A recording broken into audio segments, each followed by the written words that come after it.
22 million black victims of Americanism are waking up, and they're gaining a new political consciousness, becoming politically mature.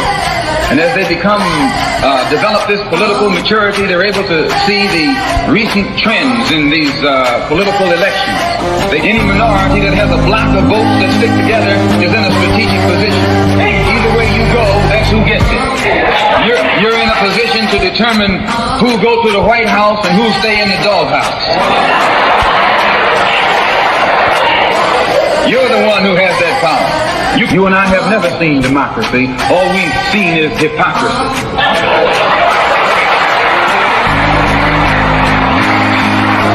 When we open our eyes today and look around America, we see America not through the eyes of someone who has enjoyed the fruits of Americanism. We see America through the eyes of someone who has been the victim of Americanism. We don't see any American dream. We've experienced only the American nightmare. We haven't benefited from America's democracy. We've only suffered from America's hypocrisy. And the generation that's coming up now can see it and are not afraid to say it. And are not afraid to say it. And are not afraid to say it. And are not afraid to say it. And are not afraid to say it. And are not afraid to say it. And are not afraid to say it. And are not afraid to say it. And are not afraid to say it. And are not afraid to say it.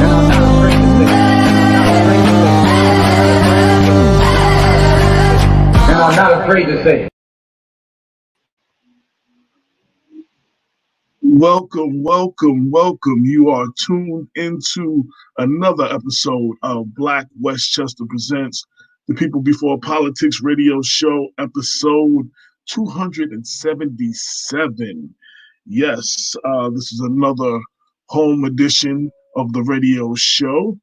And I am AJ Woodson, your host. And I have with me my lovely co-host, Lorraine Lopez. Say what's up to the people. Hi, people. And of course, we have Dr. Bob in the place to be. Oh, yes.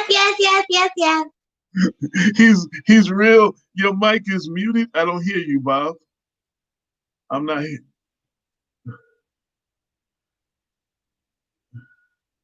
I still don't hear Bob. Can you hear me? Yes, I can hear you. There you go. We hear you now. And okay. So Lorraine, I was gonna say, well, I mean, as I saw my face come on the screen, I wasn't sure what all the excitement was about, but I'm happy you're here. It's good to see you though, Lorraine, the lovely Lorraine Lopez. Of course, it brings to mind the Bill Withers lyrics. I feel like I'm living a lovely day already, right? Right, AJ? Day. Lovely day, lovely day. It's a lovely day. Yeah. Here we go. Absolutely. Let me start to show off a couple of things. We have a couple of guests today. But before we get into the guests, let me say happy National Hispanic Heritage Month. This is our first show. Since the month is officially September 15th to October 15th, Black West has been dedicated to, we are branded the news with the Black point of view, but we are constantly working on Latino issues and spotlighting our Latino heroes, Latino and Hispanic heroes, not just the month of Hispanic Heritage Month, like I wrote in the piece that I just put up. We do understand, like African American history, your history is too vast, and your accomplishments are too many to be celebrated just in 1 month or in one issue. So we celebrate that, all year round. But this is officially observed as National Hispanic Heritage Month, and just posted a piece on Black Westchester, I believe yesterday. We can't. I spotlight a lot of Hispanic leaders, and we can't spotlight our Hispanic leaders in the community without spotlighting our resident Latina, Lorraine Lopez, and talked about some of her accomplishments. First Latina Yonkers City Councilwoman, worked on 2 Yonkers administrations with two mayors, and has constantly been an unsung hero in the community. Always used her brand and her voice for her people. As an activist, is the latest, one of the newest Yonkers district leaders, and has been a host of the People Before Politics radio show for close to 3 years now, and has been in many of the last 150 episodes. As I said, this is 277, so she'd be down for it. And, I just wanted to spotlight her and show some of the people that we have done interviews and spotlights on, and highlight her column, the Latino Empowerment column that appears every month in the paper at various times of the month on the website. So shout out to our resident Latina, Lorraine Lopez. Thank you, AJ. Thank you, Dr. Bob. Yes, I definitely want to affirm AJ's comments. Except to say, Lorraine is no longer unsung, because me and AJ are, we sing our paeans to her every show. So a lovely day. Thank you. Thank you. It's a I just want to say, on a more serious note, I do want to say that it is a immense pleasure, not just to join with the founders of Black Westchester, AJ Woodson and Damon Jones, but to join with you as well, Lorraine, for the wealth of knowledge that you bring to the show. I was just telling AJ,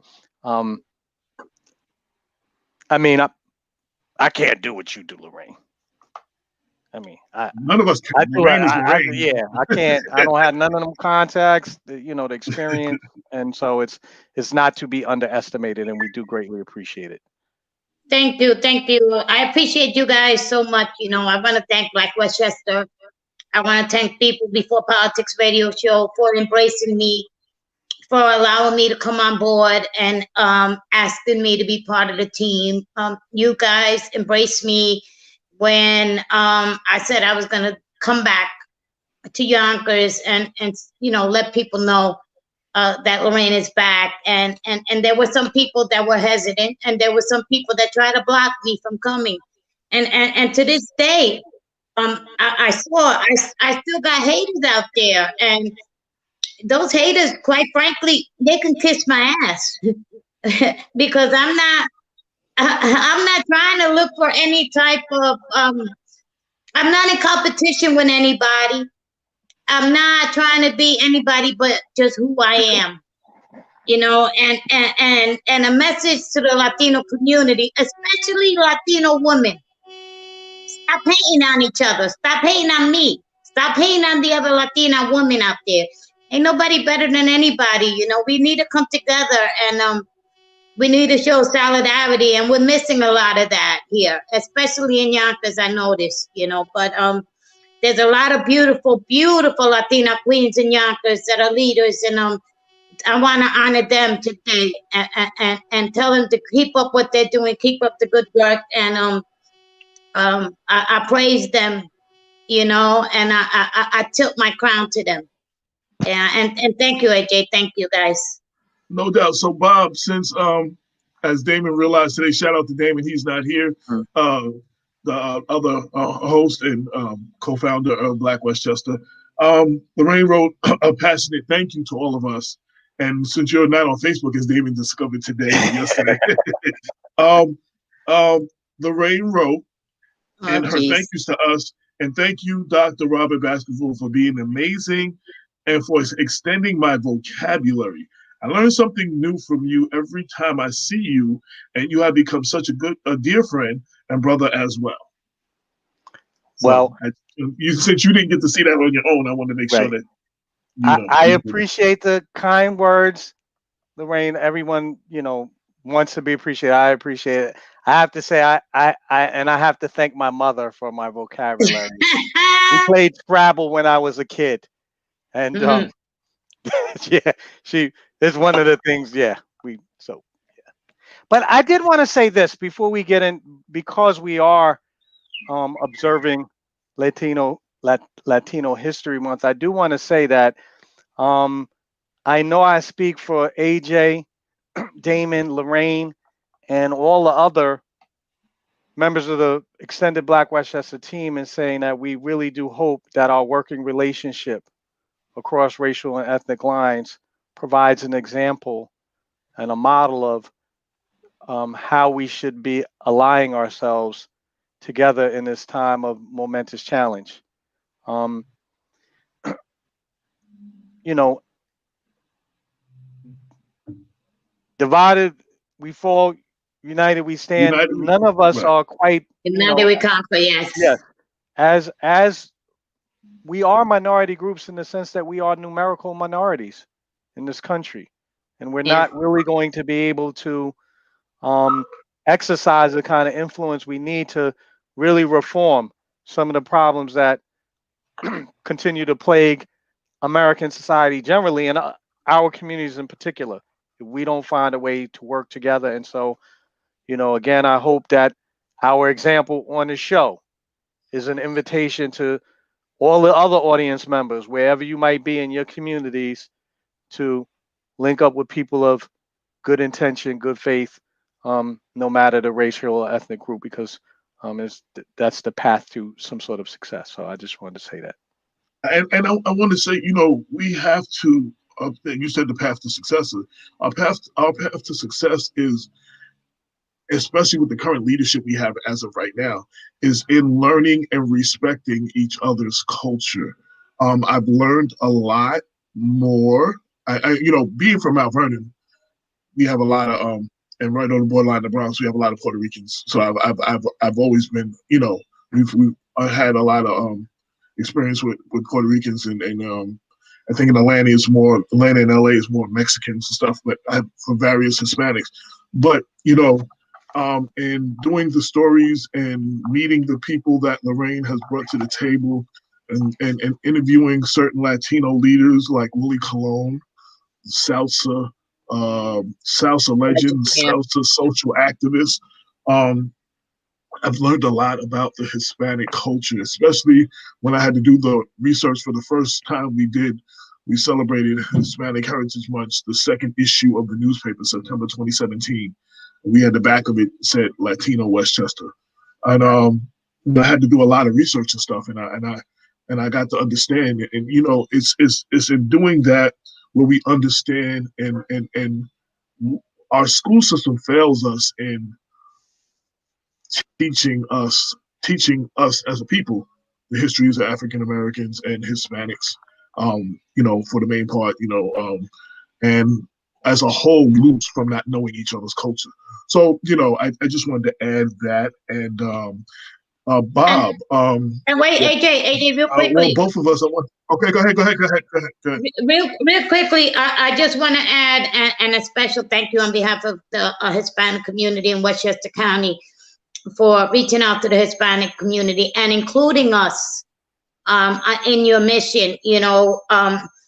Something that made me very proud was we have a Latina leader, a very amazing woman in Westchester County, and she posted your post yesterday, and she thanked Black Westchester because she said Black Westchester is doing something that she's been complaining about, that our people ain't doing for each other, and you know how you guys in Black Westchester always say, black people, they're each other's biggest enemy.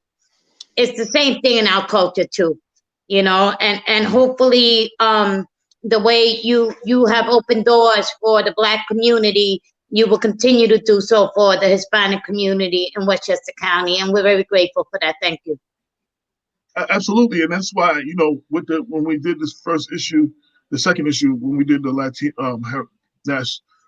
National Hispanic Heritage issue, I wanted to encourage Lorraine to bring her Latino empowerment column every month to Black Westchester so she can share those experiences. we have our guests. We're about to get into our guests, but before we do, Bob, I want you to join me in wishing a happy birthday to one of our special guests, Cheryl Blue. Her birthday is Wednesday, September 23rd, and she is tuned in right now. So I wanted to give her a special. Everybody join me in giving her a special happy birthday shout out. Well, Bob? yeah, I'm gonna throw my hands up, clap, and everything else. I had just seen Cheryl's picture a minute ago when I first signed in, and as you know, AJ, me and Cheryl are family. She's like, big sis to me. Right. One of my aunts. So, she's very close to us. And Cheryl, yes, early happy birthday to you, Cheryl. Hopefully, I know Di gotta know. So, the word is gonna get around in the rest of the household. Maybe we'll have an outdoor socially distanced drink in the driveway or something. No doubt. That's what's up. Yeah, definitely a big listener and supporter of Black Westchester and People Before Politics. When we put out certain stories and we read certain things, she has an extensive email list and she blasts our stuff out and helps promote a lot of stuff that we're doing. And she has been a big supporter of us. And I've had the chance to actually work with her and get to know her more through one of the political campaigns that we worked on together with Bob. And definitely a good friend and a friend of the show. So I just want to give her a big shout out. I know that we don't do the birthday shout outs to everybody, so there's somebody gonna say you didn't shout me out, but this is definitely one of our special viewers, and we wanted to make sure we showed her some love. And with that, we are going to get into our first guest for the evening. She is Shako Veris. She was the number Veris Shako. Did I say your name backwards? Wow. Okay. I'm so sorry. Veris Shako. Because I saw the Shako first on her thing. She was the number one vote getter in the primary for the 3 slots available for Yonkers City Court Judge. City Court Judge position. And I said in celebrating our history and stuff, one of the things that really impressed me about Yonkers City Court, in particular the city of Yonkers, is for years our courts have looked like a room. Our courts have been filled with white men. That's just historically what it's been. The courts didn't reflect what the communities looked like. And last year, celebrate National Hispanic Heritage Month, we had our first Latina city court judge last year. Elena Goldberg Vasquez. Did I say her name? Yes. She won last year. And this year we actually had not one, but 2 African American women win the primary. You've met Karen Best. We had her on a couple weeks ago. And the number one vote getter was Veris Shako. And we welcome her back to the show. Thank you so much for having me. Yes, no problem. Thank you. You're a little low. I don't know if it's your mic or and I'm hearing somebody fiddling in the background. I don't know what that is. Sandy Barnaby said, yes, the time has come for change. And Cheryl Blue Brownlee said, thank you all. Yes, Bobby. Diagnosed. Bobby. Even the little girl here, Aria, when she sees it, she goes, Bobby! Yeah, so yes, I do agree with Sandy. The time has come for change. I think people have spoken over, especially over the last few years, with the 2018 midterm elections. You saw the change of the color of Congress, with a lot of firsts, a lot of women, a lot of people of color, a lot of your first Hispanic. I mean, your first Native American, your first this, your first that. You had a lot of firsts. and it's a beautiful thing. So I'm looking forward to the work that you do on the court in Yonkers, and I hope that Yonkers. I want to give Yonkers one more shout out too. Yonkers is actually leading the way. Yonkers is the first city to have a Black Lives Matter mural posted in front of their city hall of the 43 municipalities. While everybody's having rallies and all this other stuff and talking about Black Lives Matter, they were the first to actually, they're doing it all over the world, all over the nation, and even all through New York State. But in Westchester, we never had one until Yonkers stepped up and was the first. So Yonkers is actually leading the way. Right, Yonkers is leading the way in a few places, and again, the new face of the court is another encouraging thing for the city of Yonkers. So shout out to Yonkers as a whole, all my Yonkers people. So, yep, it's really amazing because I've practiced in Yonkers City Court for the last 15 years, and I have spent my career defending and protecting the rights of many of our residents, just everyday citizens who could not afford an attorney and some who could. And so to bring that perspective to the bench, and to have someone who knows what the issues are, be able to sit on the bench and make rulings and judgments from that point of view and that perspective is really important.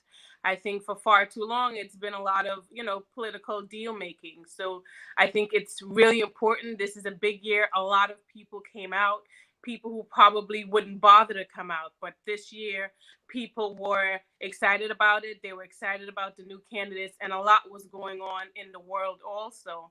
And they realized that this is a time we take a stand. And when we take a stand, things like this happen where people like myself and some of the other candidates who were elected, who were successful for the first time in their primaries, we were able to be successful because people stood up, they came out, and they voted their conscience or their voice. Mm-hmm. Right. No, we can't hear you. I muted myself because I have some dogs barking in the background, and I know last time that started but the dogs here started Lorraine's dogs, so we tried to eliminate that. So it was like the dogs were talking to each other. So I'm trying to eliminate that. Lorraine, would you set up some questions real quick? I'm trying to silence the noise in the house. Would you set up some questions for? Yeah, sure. First of all, congratulations, Madam Judge, Your Honor. Thank you. I know I saw you on election night, and you was running around, and you was working really, really hard, and you made it to all the polling sites. You thanked everyone that was out there working, and making sure that the vote got out. And my question to you is, how did you feel when those numbers came in and you came out number one? I mean, that, and don't be modest now, because I know I would have been like,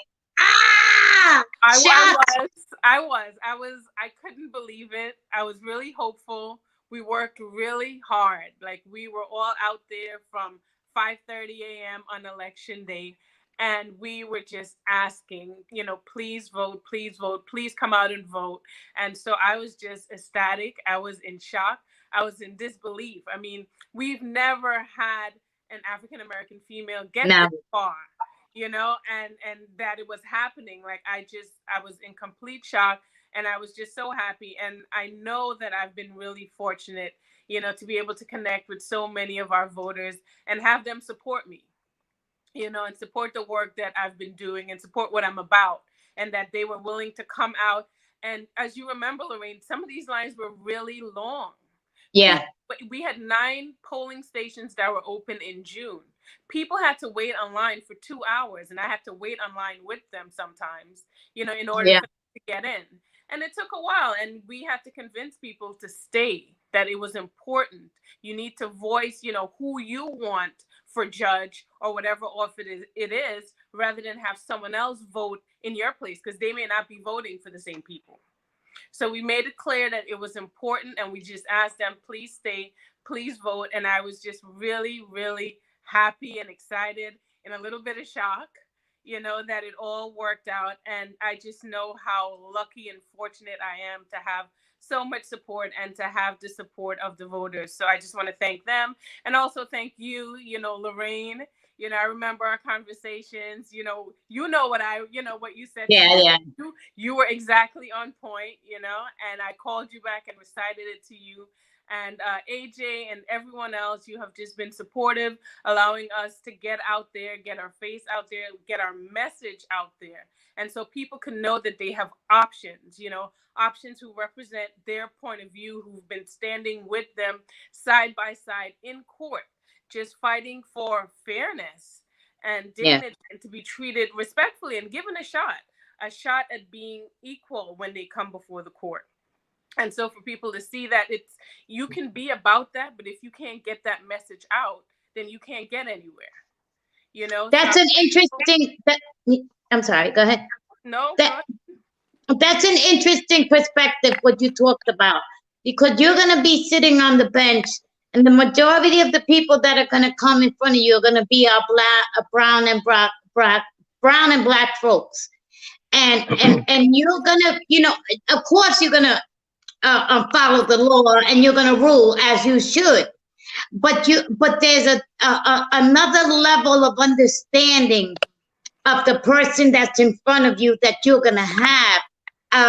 It's a blessing. It's a gift.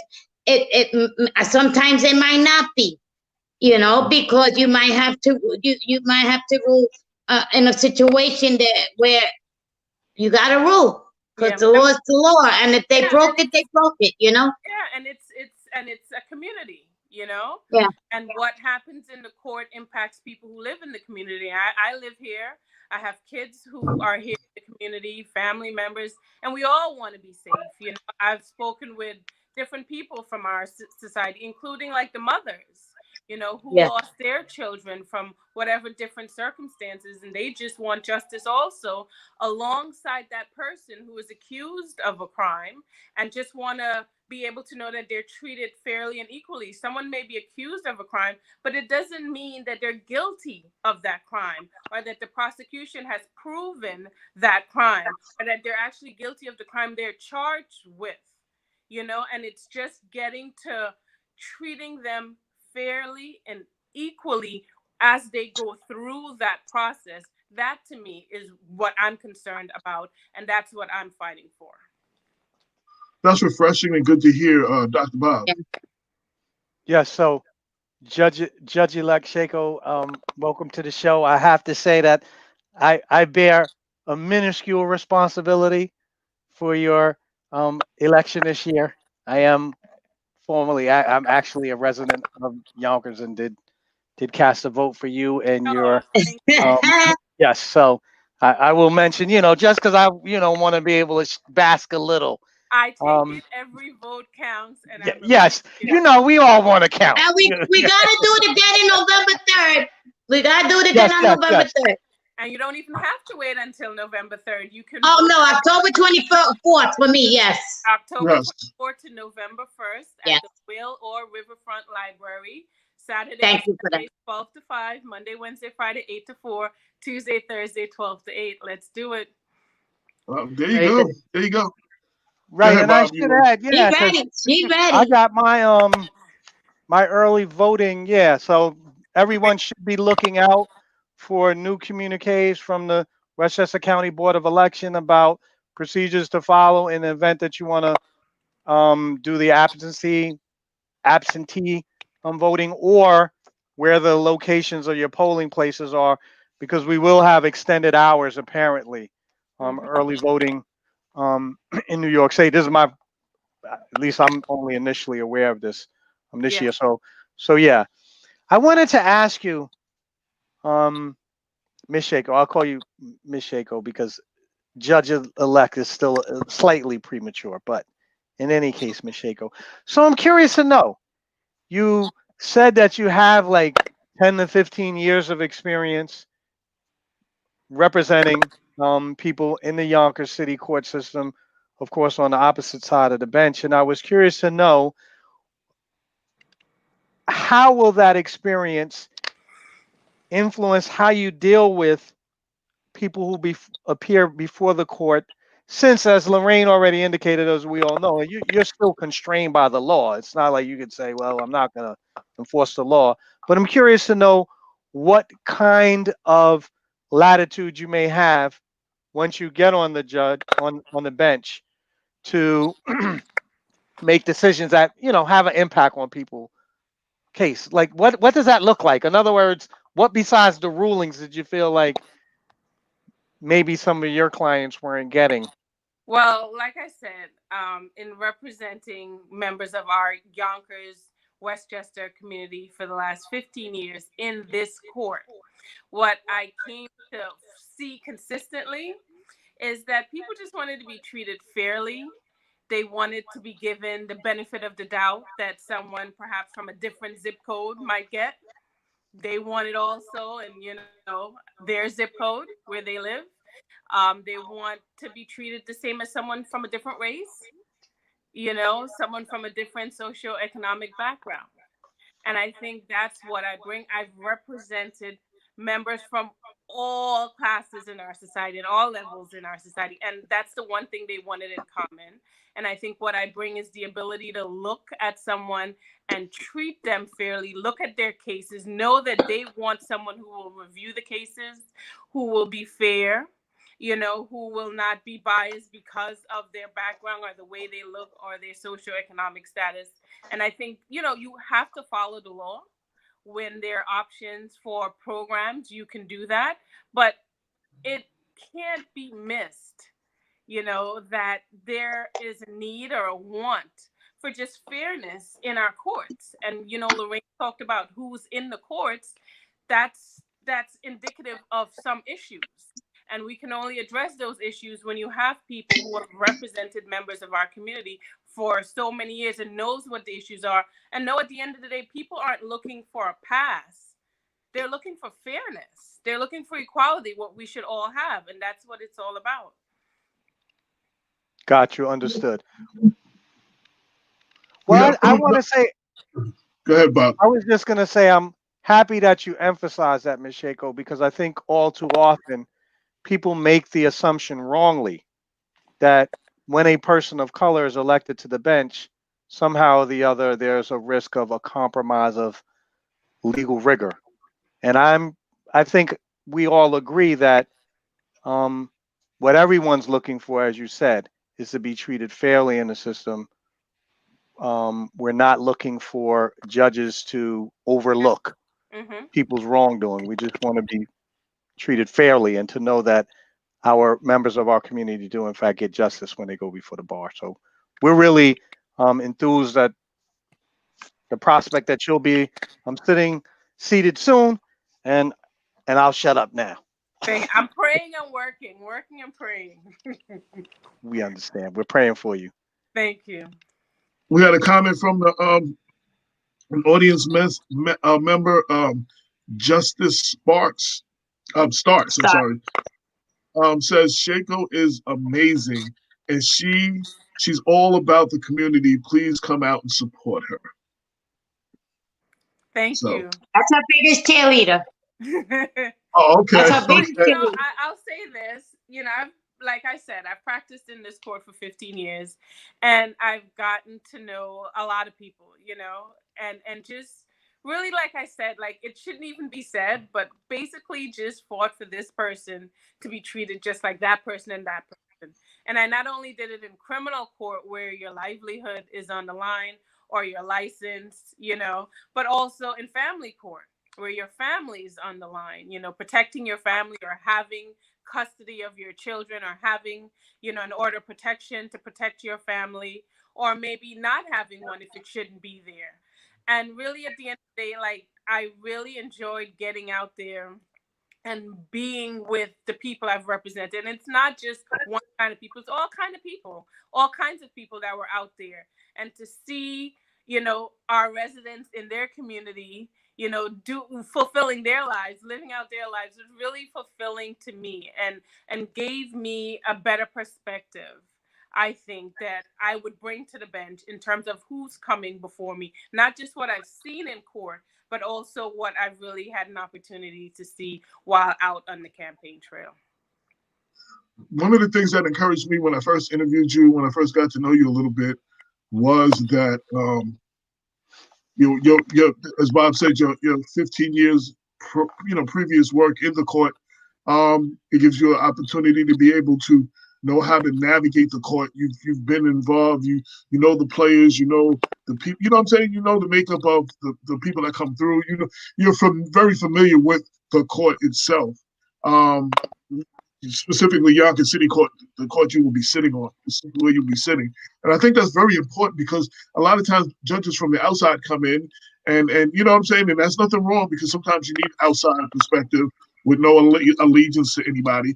But I think it's very good that I think it'll give you a slight advantage in you know how to navigate the court. You've seen the court from several different levels, and now you'll be looking at it from a different view. Instead of looking towards the judge, you'll be sitting out looking at the people now. You'll have a whole different view of the courtroom, limit a view that very few have had the privilege of having. So I'm definitely encouraged by that. I know there's a lot of questions I can't ask you, well, that you can't speak on, but and Lorraine, you got any more questions? Did you want Well, to? I think Dr. Bob has. I do, but I think Dr. Bob has questions. I was just gonna. I know I speak on behalf of everyone here, including Ms. Shako, in saying that we're deeply saddened by the news of the passing of Associate Judge, Supreme Court Justice Ruth Bader Ginsburg, and I wanted to, I'm curious to know. I'm sure you are saddened like most of us, but because you are a member of the legal profession, I was curious to know if the Associate Justice's long record, that many of us are just learning about, including myself, has influenced you any. Do you see what parts of our legacy do you think remain undone that you can help to carry on at the local court level? Good question. Great question. I mean, definitely, I've said this, at different interviews, but I was definitely motivated to become a lawyer initially because I wanted to stand up for the rights of women. So I was that young. I thought I was an activist, but some people might probably view me as being annoying, who was just saying everything needs to be fair. It needs to be equal. If a couple is buying a house, the wife's name should be on there. And this was me at like 13, just talking to like my aunts and the women around who would, be willing to listen. And as I grew older and saw there were additional issues, in the world that I wanted to fight for, I knew as a teenager I was going to law school, and I was going to law school to fight for the rights of others. And I finished high school with that in mind. I finished college with that in mind. And when I graduated law school, I had an opportunity, I think I mentioned it before, to work doing personal injury. And I let that go, and I chose to go to the Legal Aid Society, and I fought for the rights of others. And that was from the very beginning, handling serious felony matters. So I think, for women, we definitely need to keep pushing. We need to break those glass ceilings. So I have a daughter who's 6 and a son who's 4. They shouldn't be breaking these glass ceilings anymore. We should, the work is still here. It still continues, and there's support that's needed, and there's communications that's needed also. So we understand that women need to be in all of these decisions and in all of these roles, and that this shouldn't be something new. I would like for it to be normal and commonplace when our kids want to go into some of these jobs and not be still, be a trailblazer 20 years later, as a city court judge in some city here in Westchester. It should be normal. And so that motivates me. It motivates me as a woman of color, to keep pushing to achieve this, because I know it'll be easier for the next person who's going to come along. And I'm going to encourage other women of whatever background. You should do this also, because I know it makes it better. And our boys benefit from this also, because these are going to be their wives. These are the people in their society. And so I won't say I want me a wife like that. That's another show, but well, you're gonna have to deal with her. Get on board, and she can speak softly or she can speak not so softly, but if she intends to get it done, she will get it done, and it's important. I think we need to have role models like Ruth Gator Ginsburg, and like myself and so many other women. We have Andrew Stewart Cousins and so many other women who are breaking, barriers and grounds and glass ceilings in our community. And we need to continue to do it so we have more women in these positions in the future. Absolutely. I think that's very important for our youth to see these examples. I said when Obama was in office, I was living in Atlanta. I was married. I had 2 stepdaughters. They were actually the ages of Obama's daughters. And I would remind them that for the first time, they could see a picture of the White House that included someone that looked just like them. Those little girls were their age. They were 2 years apart. Exactly. And something that none of us had saw. We saw Amy Carter, and I can't even think of the rest of them kids that were in office when we were kids. You know what I mean? We didn't see ourselves in there. And I think that's very important. But I also want to say, one of the other things that also inspired me to when I got to know you, we always, this is Black Westchester, so we uplift the achievement of the Black and brown community. But we shouldn't vote for people because they're Black or brown. I would rather have, like Damon always says, I'd rather have cops of conscience than than necessarily just cops of color. You know what I'm saying? So we did uplift. You were to be the first and this, that, and the other, but you were the number 1 vote getter. Period. You know what I'm saying? And the people spoke. And it wasn't just because you were a woman. I'm sure there were some that, that encouraged some, because we had that, we just voted because you're just women. And some were Black, or Black women, and voted because of that. But that still won't get you over the top. Like, some people saw something in you, and they let their voices speak. And I think that's great.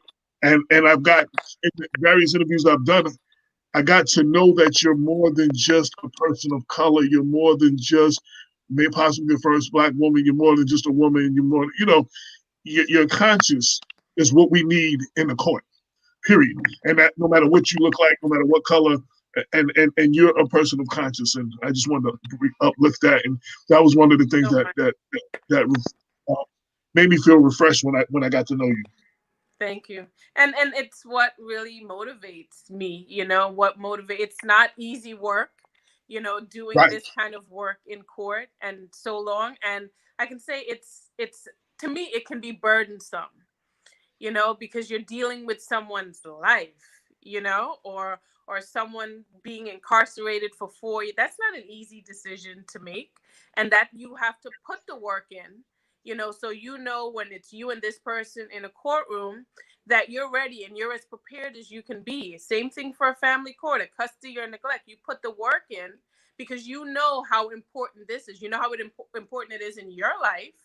And so you understand it's just as important in this person's life, and that's what I've spent my career doing. And even though this was a challenge, I knew it was worth it, because I knew what was on the line for so many people. Right. And that's important that you said that. Like, I can only imagine that aspect of it about being a judge. I know as the editor of Black Westchester, I have to be careful with the way I tell certain stories. Like, after George Floyd, there was a young man, Kamal Flowers, that was killed by the New Rochelle Police Department, young Black man.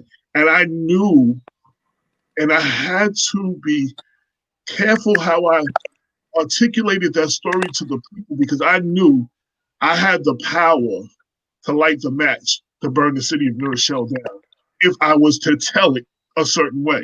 So I had to show a certain responsibility and know that. I know it's different, but I know I can. That's the only thing I can attest to it. I don't have people's lives and whether they go to jail or not in my but that I can understand the level of responsibility. And talking to you, interviewing you on this show and other shows, And listening to other interviews, I felt confident that you would be a person that could handle that responsibility. You know, we talk about Black Lives Matter and Brown Lives Matter and stuff like that. One of the biggest things we can do beside the marching and the protesting is in our voting. And voting for people who look like us, or at least have our interests in mind when we go to the ballot. This is one of the biggest things you can do, nonviolent things you can do to help criminal justice is voting in your city court judges, your district attorney races and stuff like that, your county judges. Those are things that you can do to help change the way the courts look. And it's one of the most nonviolent things beside marching and protesting that you can do to help affect the change. And we have to get to that point where we realize that, and when we're casting our vote, the responsibility of our vote. And you know, I just want to throw that out there with everything that's going, you know, in the movement. Any further questions from Lorraine or Bob? Yeah, I have a question. Yes. We are a product of our environment. We Absolutely. all know that. We are part of. I'm sorry. We're a product of our environment. Yes. Yeah. I was born in the projects. I was born in Slowbomb. I was raised in Southwest Yonkers in a Latino community, in the Latino hood. You know, I was raised to basically be a gangster. That's how I was taught. That was my culture. That was my environment. There were my mother had 11 kids. She was a single mom. A lot of us, you know, most of my siblings, actually all of my siblings, other than two, I lost two siblings to the streets. They were murdered in Yonkers, in Southwest Yonkers. I lost two siblings. But my question is towards the court. I got in trouble. I still get in trouble. But when I was younger, I got in trouble. And the judge put me in the TASK program, which was Treatment Alternative to Street Crime program. And there were these wonderful women that were there. And I would show up, and then I would get put there, and I was pretty bad. These women were so patient with me. And they held my hand, and they would yell at me, and they would say, Lorraine, you got to stop doing this because we're going to get in trouble. And had it not been for their love, their support, their patience, and their guidance, I would not be where I am today. Now, I'm still rough around the edges, but you know what? I've met presidents. You know, I've got about 2 dozen Trailblazer Awards, like you mentioned. I'm sitting here as a co-host of Black Westchester. I mentor young women today. I mentor young women that live in my community, and they listen. And I see little miracles all the time. When a young lady, whether she be 13, 14, 15, and she says, not today. I'm not going to sleep with you today because this is my body. Or I'm not going to let you hurt me. Or you're not going to treat me like that. And yes, I'm going to go to school. I'm going to get a job. And I'm going to be like this one. And I want to get educated. And I see these miracles. I call them miracles. Not because I don't believe they can achieve them, but because of where they come from. They're not, statistically, they're not supposed to be where they are. So my question to you is, what is your opinion? I don't even know if the TASK program is still around or it's under a different name. What is your opinion regarding these juvenile programs? And are you a mentor, or are you going to join an organization that mentors? So TASK is still around. It's been there the entire time I've been in Yonkers. It's called Treatment Alternatives for a Safer Community. And oh, what they it changed the does, name. Okay. yeah, yeah.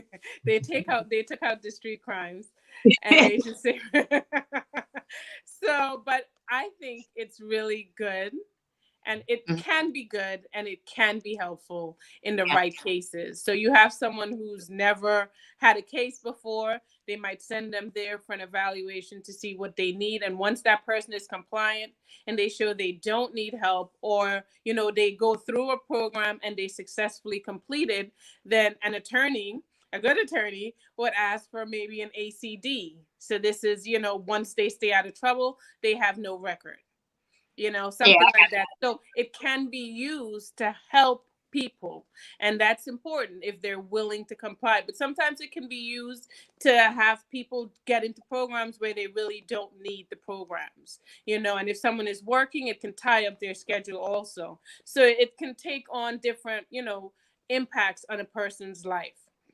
In That's terms interesting. of in terms of programs and policies, I'm in favor of any and every program that will give someone an opportunity at rehabilitation, give them an opportunity to be home if that is safe for the community, and just give them an opportunity. What was that?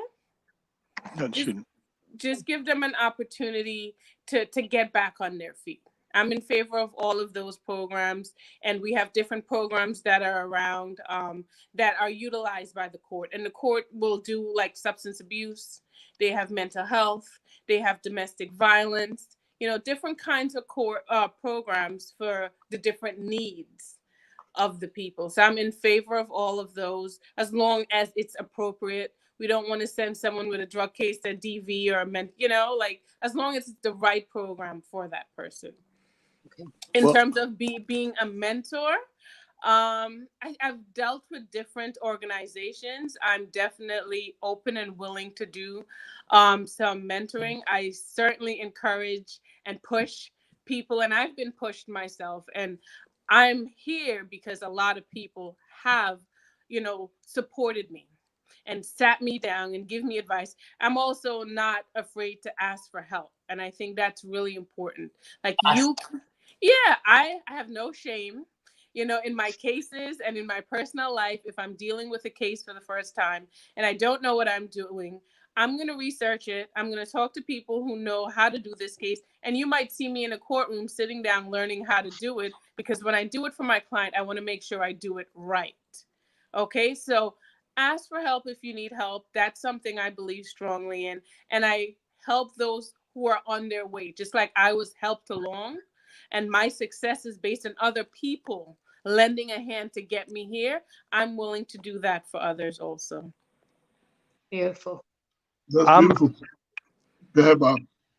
Yeah, I was going to say I'm particularly pleased to hear you're so receptive to alternative sentencing programs for people who find themselves in the unfortunate position of having to come before the bar because, well, I was a beneficiary of the leniency of the court. As a matter of fact, the present district attorney of Westchester, Scarpino, actually presided over some sort of criminal proceeding I was involved in. I was fortunate enough to receive probation, a 5-year term of probation. But I did want to say, like Lorraine, I'm happy to hear that you're receptive, and I want you to know that I'm Dr. Baskerville today, precisely because someone who was in the position that you will one day be in afforded me some leniency, and I'm sure you're going to do the same, not just for me or for Lorraine, but because you understand. People other people who come before the court. Yes. Mm-hmm. That's very important, and I think that's one of the things in having the court. Hello, having the court. I'm sorry. This is the home edition, so we got the noises from our homes. So but it's very important to have the court reflect the community, look like the community, and even in a case where you don't have as many Black or brown representation as Yonkers will have, but still having people who understand the community and who understand the makeup of the community, and that's very important, especially in cities like Yonkers and Mount Vernon, that where the makeup of where a lot of the people, like Lorraine said, that's going to hit that quarter are people that look like us. Every I've really had a lot of dealings with the criminal system, but I always say that I am here and not dead or in jail because of other people, older people who took the time to put something, to see something in me and tell me that I didn't need to be where I was and push me to do better. And I say to all our listeners, and I say this all the time, we say that our youth is out of control. If our youth is out of control, is it really our youth failing us, or is it us failing our youth? You know what I'm saying? Because a lot of us are here because of older people who, and we just heard a lot of examples, older people who, pushed us and pushed for us to be better and sold something into us and had patience with us. And, sometimes we don't always pay that back in our generation now. And I see that being one of the biggest problems. We have to work with our youth.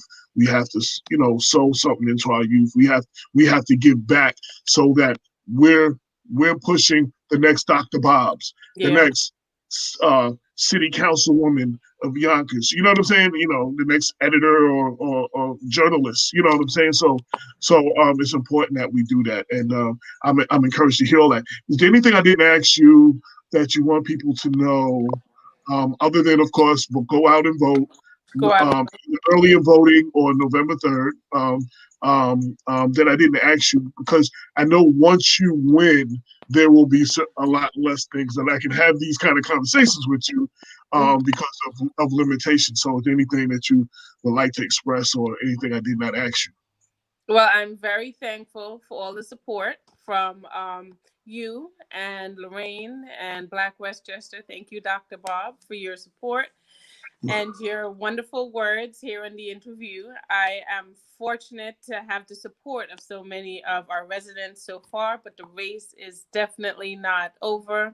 It is still contested, so I am asking you to come on out and vote. I have an event coming up on Tuesday at Dos Marias in Yonkers. It's a phenomenal women's fundraiser event, and I was fortunate to have our first female majority leader here in New York State, Andrea Stewart Cousins, our state senator, Shelley Mayer, Mount Vernon's first female mayor, Sean Patterson Howard, Lisa Copeland, Mount Vernon City Council president, Corazon Pineda Isaac, the majority leader in Yonkers, and Shanae Williams and Tasha Diaz, who are councilwomen, put their names on the flyers to support me at this event. So please, if you have some free time, come on out and join us. Other than that, please come out and vote. It is extremely important. This is a major election. Don't just vote for president and walk away. Don't just vote for Congress, vote for president, vote all the way down the line in all the races. It will have a huge impact, and it will bring a major change here in Yonkers. We have everyday candidates, everyday values on the ticket, and please vote for Shako for Yonkers City Court Judge. And that's very important.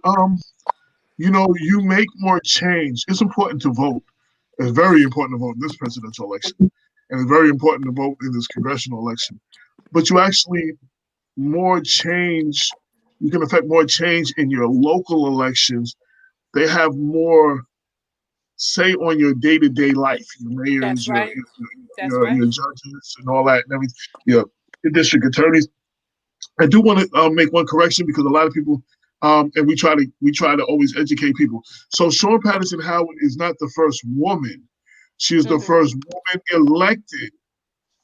Because like AJ Wallace was temporarily placed in a place of mayor without being elected. There was a woman who, and I forget what Carmela judge. Iannone. Right, and she sat there because of a mayor, I don't know if died or was removed or whatever, to fill out a term or whatever. So she's not the first woman, but she's the first woman elected, and she is the first African woman elected, and she is the first, right, and she is the first African American woman. So I just, we always want people to say the right things, and we always try to educate people. But a lot of people say that the first woman. I want everybody to know there was a woman briefly, but who served as mayor, just wasn't elected. Yes, people are talking. The people are talking. One of our guests said, Cookie Alexander Campbell said, that's exactly right. You learn from your parents, your community. People need to help these youth. Like our church leaders need to get involved. And Cheryl Blue Brownlee Fox said, yes, it takes a village.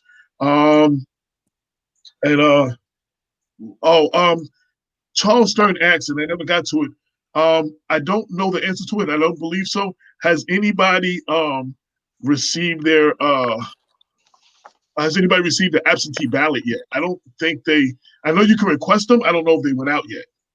I haven't heard that anyone has received them. Right. My understanding was that they would be mailed 32 days before the election. So that would be early October. Right, because we're still 50 days or close to 50 days at this point. I don't know if they're going to make any adjustments because of the issues with the post office. Yeah, but the back of the absentee ballot application says it's mailed 32 days before the election. I just wanted to say, and I wanted to take, because that question came up, I'm making this recommendation. First and foremost, if you can, do the early voting in person.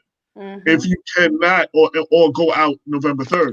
If you cannot, and you absolutely have to do the mail-in ballot for reasons, for whatever reasons, request your ballot now. Do not wait. Get it as early as possible. And when you get it, return it as early as possible, because there are games being played with voter suppression and games being played with the slowing of the mail.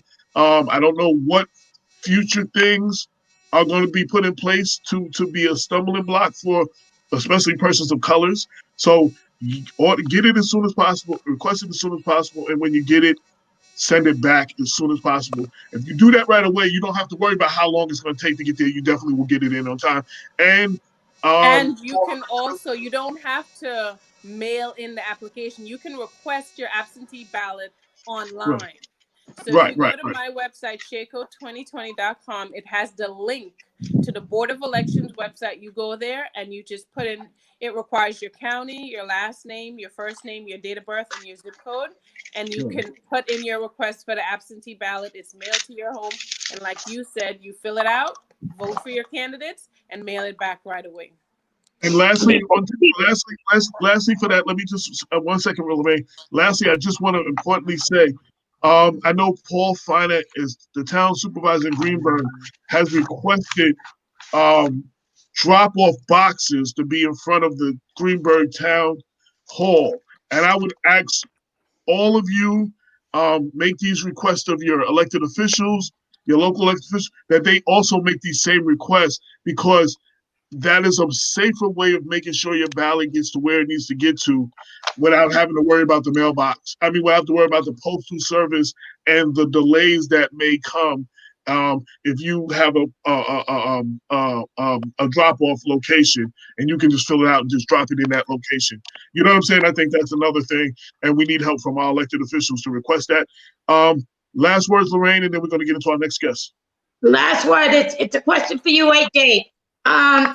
Black Westchester, we endorsing Meredith Jacob for judge and for the general election. I wasn't going to do endorsements until closer to the election, but and we will do it officially. But Black Westchester People Before Politics is actually endorsing all three of the candidates that won for Yonkers. We'll do something. And Lorraine was not supposed to ask me that now, but no, because we had another candidate, and you said it, and it's only fair. Okay, so we are officially going to do that. We'll make it closer to the election, and we'll have you all on, and we'll make a big thing of it. But yes, officially, we will be endorsing the three candidates that won. Yourself, Karen Bass, and Dan Romano. We will be endorsing all three. Thank you so much. And not necessarily because it's a ticket. Y'all won, and that's who we were behind. I'm support all three of y'all. So not only that, but they're the best right. candidates. They're going to be excellent judges, and we need them on the bench. Thank you so much. Last words, and then I got to go into my next guest. Come on out and vote Shaco. Okay, there you go. Thank you. We'll be in touch with you before the election on getting you back on, doing the endorsement thing and all that stuff. Thank you so much. I wish you the best. Thank you. Have a great night. You too. You're on town. And we're going straight into our next guest, who has been patiently waiting. Allison Lake with the Westchester Children's Association. Is that correct? That is absolutely correct. So introduce yourself to the people. I'm gonna let you introduce yourself. Sure. Who you are? What is the Westchester Children's Association? What is it? Why is it important? What kind of work do y'all do? Go ahead. Okay, so my name is Allison Lake, and I'm the executive director at Westchester Children's Association. You can hear me fine? Yes. Okay, yes, great. Absolutely. Great. So I've been with the organization actually over 20 years, but just in the executive director position since July of 2018. Westchester Children's Association, or WCA, as we say, is a multi-issue children's advocacy organization. We work on issues and policies and work for systemic change on issues that impact children, youth, and young adults from 0 to 25 years of age. Our office is in White Plains, but we are countywide. And over the time that I've been there, certainly our focus is county budgets and systems, but more and more we've had to advocate at the state and even at the federal level. When I first came to the agency many, many years ago, it was when the federal government was changing children's health insurance and Medicaid and Child Health Plus programs. So really, depending on the issue, we can be working at the local level, the state level, or the federal level.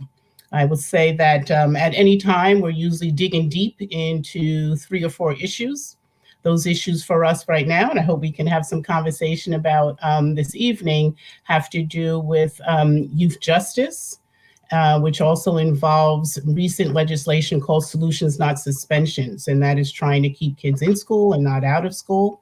The traditional sort of youth justice work, we were leads here in the county for Raise the Age legislation that passed about 2 years ago, raising the age of criminal responsibility from 16 to 18 years of age. And we continue to monitor the implementation of that piece of legislation. I will say our most recent issue has to do with child and youth homelessness here in Westchester County. And it looks very different in Westchester. Children that are experiencing homelessness are in doubled up, tripled, or overcrowded situations. So it's not, that families are out on the streets here in Westchester, and yet that sort of overcrowded is unsafe and inadequate for children and has real social emotional repercussions for them, as well as how well they can do in school. And then, coming on the heels, I was just listening to your past guest as we are gearing up for Election Day.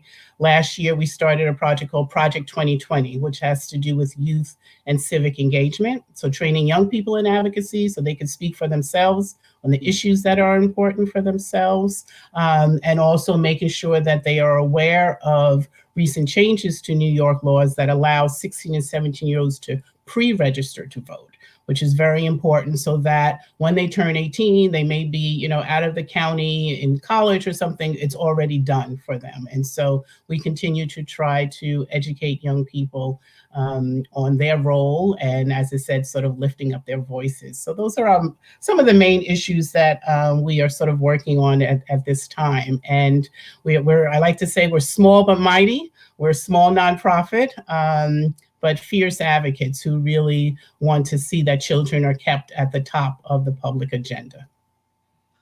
Dr. Bob, would you like to set it off? Well, I'd like to say, firstly, welcome, Ms. Lake. I was pleasantly surprised just a moment ago when I was quickly reviewing your biography to learn that we are fellow Amherst alums. Oh, really? So I'm in good company. There you go. Can see I'm smiling. So yes, it's a pleasure to have you on. Yeah, thank you. So I'm curious to know, Ms. Lake, Can you I was unaware of the new legislation that is was just passed or is up for consideration. It was passed in spring of, I guess that was 2019, and it had to do also with the same package of legislation that made us able to do the early voting and the absentee voting. It was in that same package of legislation that allowed pre-registration for 16 and 17-year-olds. Right, and I have to say, because all of us here have worked on campaigns before, and AJ, one of the things he knows that I really like to crunch numbers. And in the last election, crunch some numbers. And one of the things that we found was that the number of 17-year-olds who had early registered in Mount Vernon was like less than 10. Right. So there are a lot of young people who are being lost in our registration efforts, who might be able to drop a ballot. Absolutely. And maybe miss out. So we're really happy to hear advocacy organizations like yours have recognized the need and are actually out there on the ground doing some of the work to try to. And we know when new legislation passed, it takes a while for people to know about it, understand it. And so it actually was just January 1 that it went into implementation. But we, as I said, are working with our partners whenever we do any training with young people to make sure they know. I know there's conversation with Senator Shelley Mayer and others trying to get it into the schools, because that's really where you would hit the bulk of young people. If every 11th grade social studies class or something made this available to young people, that would ensure registration of a lot of them. And so there had been talk kind of pre-COVID about working with school districts to make this part of their civic education. We know as advocates that the earlier you get young people involved in their community, in civics and voting and understanding, the more likely they are to continue that behavior into adulthood. Bob?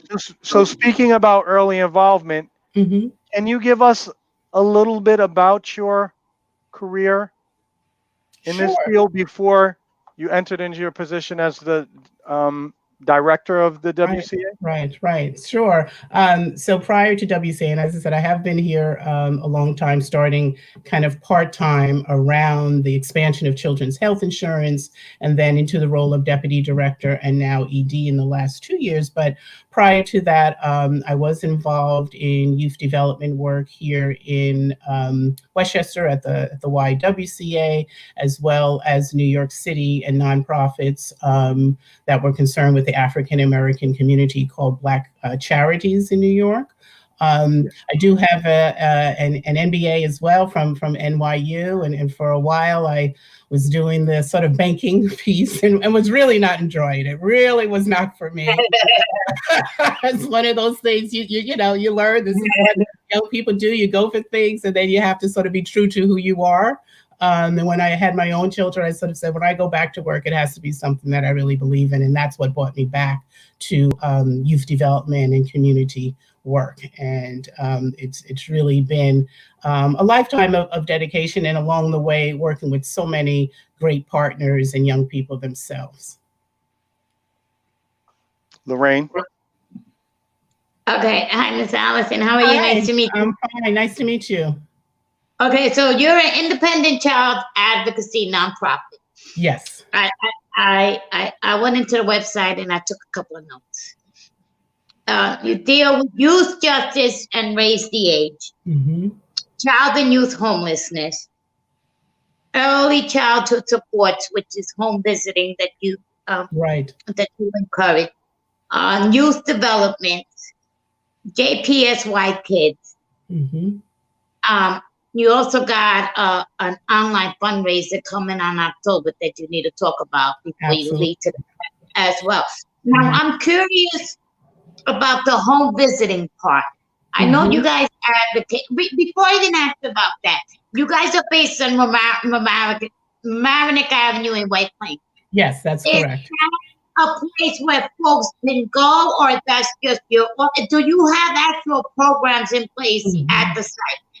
Yes, thank you for that question, Lorraine, because we are not a direct service organization. And so we do not advocate for individual children or families. And we often get that question. People call our office, and we certainly do what we can to connect them to the right agency. Our advocacy work is around policies, it's around budgets, it's around systemic changes that impact a large number of children, right? When we are successful with our advocacy, like the Raise the Age, we're talking thousands of children that are now going through the family court process versus the adult criminal justice system. So our advocacy is long and slow sometimes, but when the success happens, it does impact a large number of children.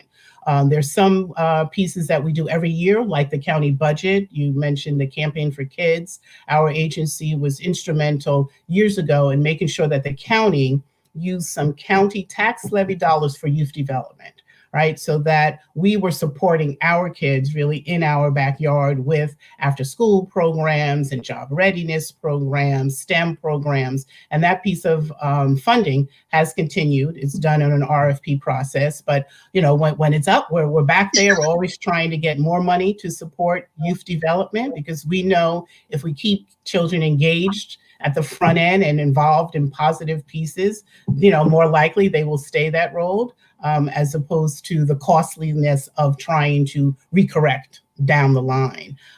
So you also mentioned, Lorraine, I just want to talk a little bit about early childhood, which goes into starting early, helping children and families get off on the right track. And home visiting is an evidence-based model that brings paraprofessionals or nurses into the home of someone that has a new baby, helping with that social emotional bond between the child and parents or guardians, making sure that the wellness visits are happening, helping new young parents understand what is appropriate developmental stages for their child, so that if they're missing them, they're getting the assistance they need early. And so we're part of a statewide group that advocates at the state level to increase dollars for more home visiting slots. And it's not always easy. And this year is certainly going to be a very difficult budget year, both at the county and the state.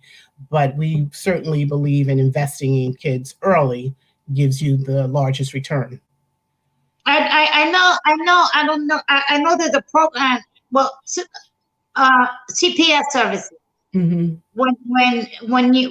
When they have your children taken away from you, and you're getting ready to bring them back in, that's one of the things they do. They have the home visit, they have parenting classes, right. and it really, really helps bring the family together, so that they can heal and become a family as opposed to dysfunctional.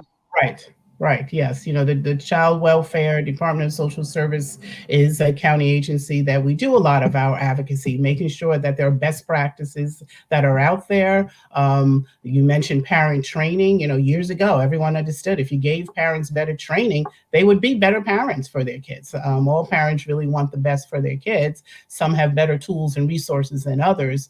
But it's certainly something that is worthwhile for us to invest. As I said, the investment in children for us is always front and center. So one more question. So how do you ease a parent's fears if you want to advocate for having some home visiting, and they say, not in my house, because then if I need training, that means I'm not doing something right, and therefore you're going to call CPS, and my kid's going to be taken away. Right. How do you work that balance out? So we, as I said, because we do not provide the direct service or the training ourselves, but we have around our table, often our work is done in coalition. So we have those that are providing some of the large human service and mental health service or agencies here in Westchester at our table. And we're trying to understand what are the barriers that are keeping families from taking advantage of certain services. And early on home visiting, we knew it was important that the trainers, that the paraprofessionals looked like the parents that they were talking to, were from the same communities of the parents. And that went a long way in easing some of that, understandably, as you said, fear of someone coming into your home looking for something to go wrong. And often it is the graduates of those programs that are really the best marketers, the best speakers to say, I did this program, it helped me and my child get on the right track, and recommend it to others as well. But those sort of issues, you know, regardless of the issue, really, in having our work groups and coalitions, we are able to think about and sort of address, as I said, barriers that may be out there for any type of program. Very good, very good. Thank you. Mm-hmm. Sure, thank you. I know one of the things that first shout out to Joan, Yes. who has definitely been advocating for you to come on this show. I have pushed it back. We're kind of I do a lot of the work in-house myself, so Yes. it's kind of I'm always working on getting a paper out or something like that. Mm-hmm. So I was never ready to have that conversation. Like, I got a paper to come out. Talk to me in a couple of weeks, you know. Yeah. So I definitely wanted to thank her for staying on me, to keep reminding me, will I have you on? And I'd always intended to have you on. Yeah. One of the things I saw in the email that I sent, and that we went back and forth, I know Bob is very interested in data, and it says one of the things with the focus on key issues that affect the most vulnerable young people in Westchester, identifies current needs by analyzing data, hearing from the youth and families, and working closely with public and service providers. And I just mentioned that with Bob because Bob is our data person. Is he? Like, Okay. when I need data or I have a question, Bob is a researcher. He compiles charts and all that kind of stuff. So I know that's always important to him, the analyzing data. So Yeah. Well, I hope, Dr. Bob, that you have taken a look, or we'll get a chance to look at I'm looking at some. AJ read my mind. I'm looking at some of the data releases you guys are doing, the annual assessment of the state of children in Westchester, and I've noticed, you know, a lot of the most current data sources and packaged in a very visually engaging way. So kudos to you guys. I mean, I wanted to say, because it's very rarely do we meet many executives with local organizations that are doing advocacy work that's based on serious, rigorous empirical data. And so, it's very heartening to see that there are organizations, and of course there are, because I don't know them all, that are doing this work and trying to make sure that their policies are grounded in the best available data, which I think is very important. And I know we're in able hands with your organization taking the lead. I'm curious to know. So, I mean, I'd urge people to take a look. AJ must have looked at the data page in particular. I know you have two components, interactive data graphics, as well as some standardized reports. I do want to urge anyone who is doing advocacy work in the area of youth and children development to be sure, if they have a need for data, to go ahead and take a look at your website's data offerings, because I know that's one of the reasons that you guys do it. I'm curious to know what other additional policies the organization is advocating for based on new findings in the data that you've seen recently. Yes. And thanks for that, because as you said, our advocacy is always grounded in the data. And I remember 10 years ago when we first put out our first data bulletin, and it was a hard copy, and, you know, as soon as you print, it's like out of date.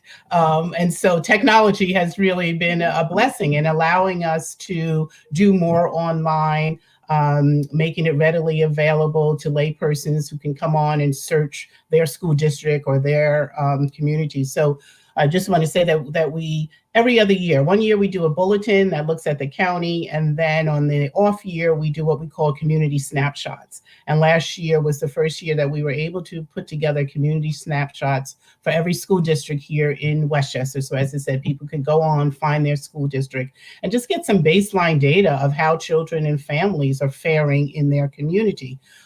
We know how important that is for a county that is as diverse as Westchester, and you guys have been talking to a lot of people for a long time. And so, you know, if you're sitting in Southern Westchester versus Northern Westchester, or where I am in Greenburgh, it all can be very different. And so we think it's important that people have that at their fingertips. And then we try to get our data down really to the lowest sort of, denominator possible. So whether that's race or ethnicity or, a zip code or a census block, because that's when you start to really understand what's happening in Westchester. If you just aggregate and you look at Westchester on a whole, most children and families are doing pretty well in Westchester County as a whole. And it's not until you start to drill down into, as I said, school districts or municipalities that you see what's going on.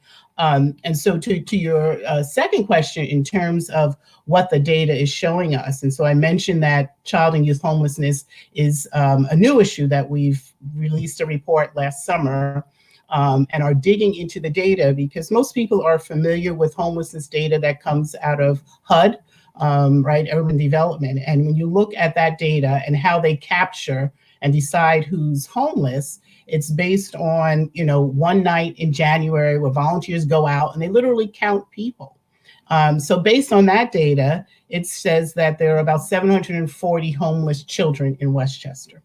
If you use the Department of Education definition, which includes children that are living in doubled and tripled up, and school districts, are better connected to families. They have questionnaires, they have social workers and guidance counselors who are able to identify families. If you use the Department of Education data, it's close to 2,700 children in Westchester that are experiencing, homelessness. And so sort of armed with that sort of discrepancy of definitions, if you will, we have been working with stakeholders, working with the county to say, we need to broaden our definition. This has particularly become relevant in the time of COVID, where people are supposed to,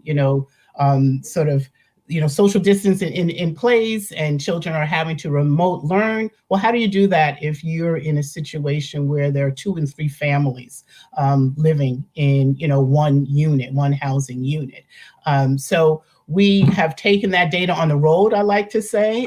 We've had meetings with the deputy county executive. We've had meetings with the mayor in Mount Vernon and others, because our goal really is to start with the data, but then to identify policies or systemic changes or funding budget that can make a difference in a child's life. And so that's where we are on that piece of it, is working again in work groups, in coalitions. Mount Vernon has great school liaisons that have been at our table, helping us to understand the nuances of families in Mount Vernon, and how we can perhaps identify some state funding that would allow the overcrowding definition. And wouldn't that be great if we could get some additional housing in a community like Mount Vernon? So that's sort of the trajectory of our work. I say, there's this arc to advocacy where you first start with understanding the problem, looking at the data, getting the right smart people around the table to really work with us and find out best practices and strategies and legislation that can make a change, and then mobilizing the public to work with us to advocate to elected officials or decision makers to really make that change happen. So that's how we do our work. For those, so the newspaper didn't get a chance to get out everywhere on Friday and Saturday. So over the next couple of days, we will have the September 15th issue, a few days late, out.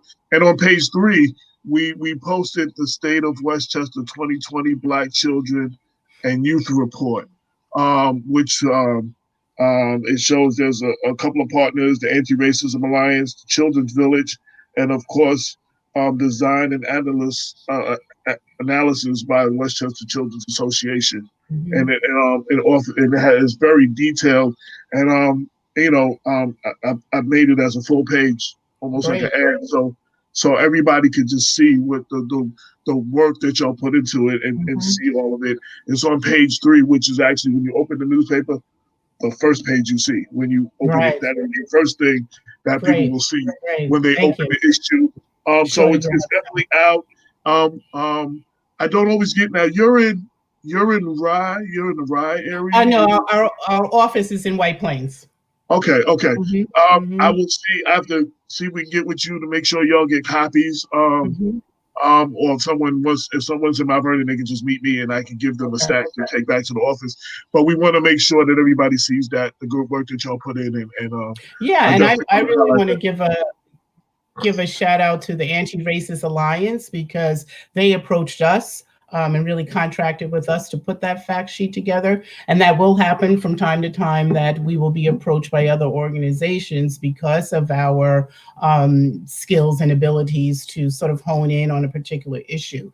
And so the one that you're referring to, the state of Black children and youth, came out of their work and concern of how children were faring. And so there's actually a webinar that they are hosting tomorrow that I'll be on at 1 o'clock Monday with Dr. Casada, who's the superintendent of Yonkers schools, and Judge Davidson, the chief judge here, looking at the school to prison pipeline, because most of the data that is on that fact sheet, AJ, that you're mentioning, that says, okay, so we know Black children are roughly 14% of the child population here in Westchester County, and yet they account for, over 40% of suspensions, or over 62% of children that are sitting in some sort of detention. So that disproportionality, which everyone on this call, on this webinar certainly knows about, but when you're able to really, I think, put it front and center, especially now where there does seem to be, not the usual suspects who are taking a look and are interested in what race equity looks like or could look like, we're hoping that that's a tool that's really going to be able to move forward the conversation. It was my intention. I will be on the call as well. It was my intention to have it out, and then have it out so everybody can see it over the weekend. You on, and then the call on Monday.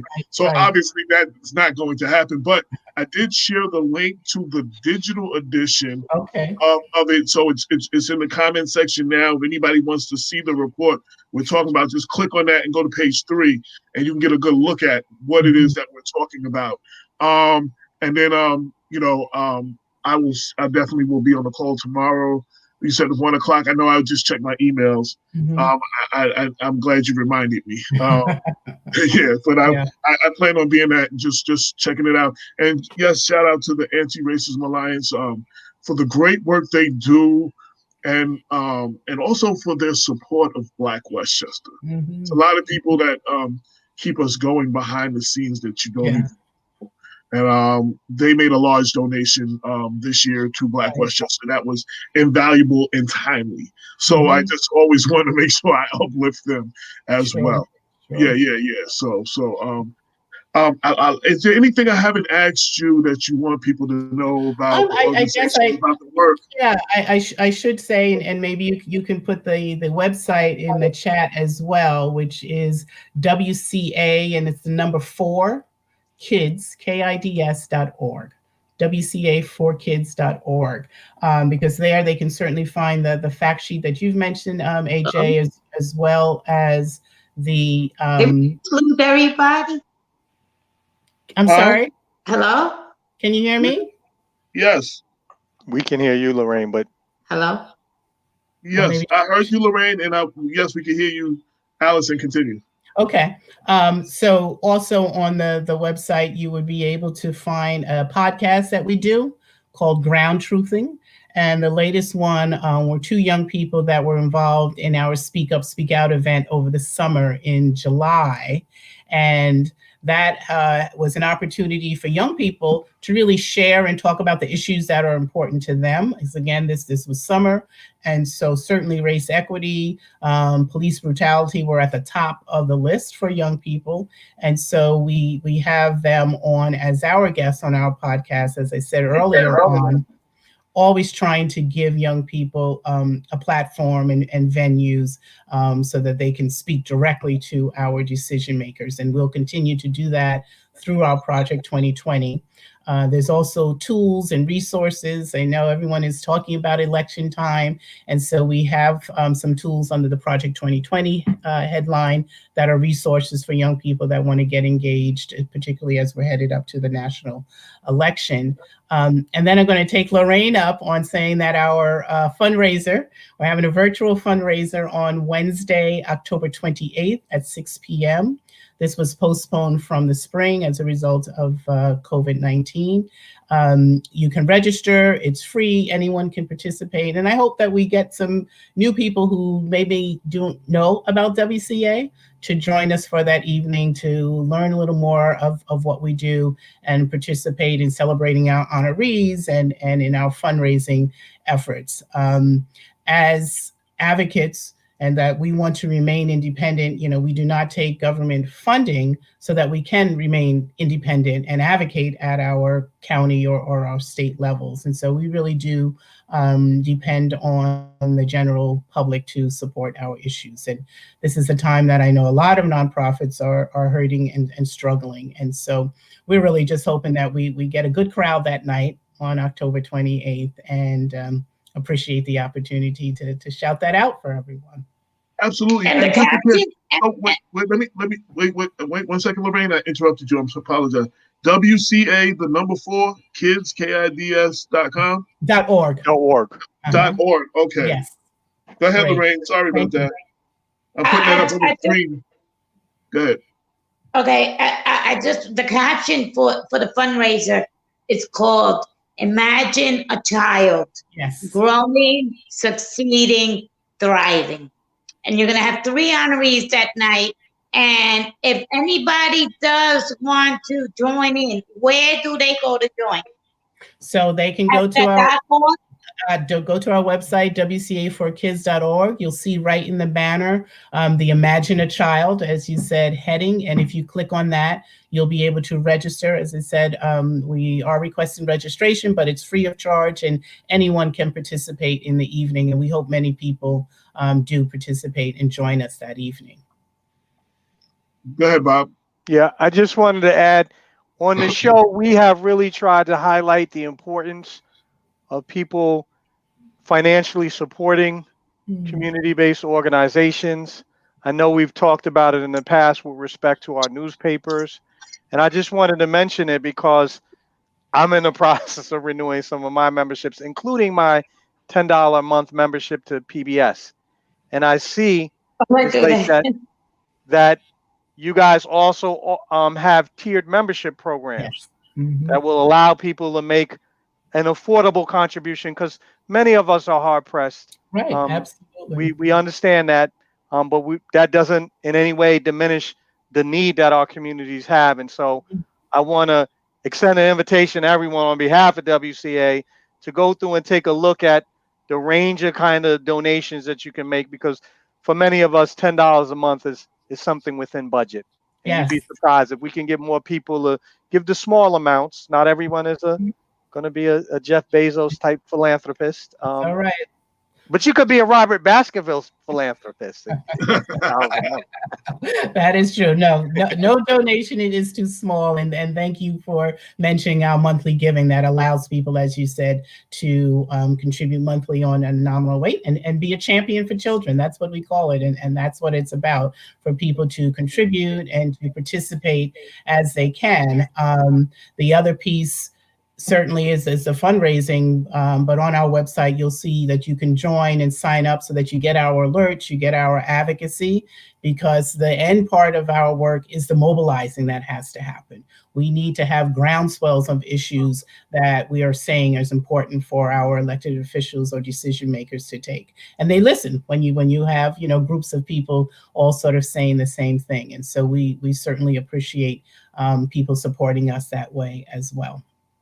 Well, I want to applaud what you do and the organization, and I'm glad that we had this opportunity to have this conversation all too many times because of elections and before primaries and before general elections.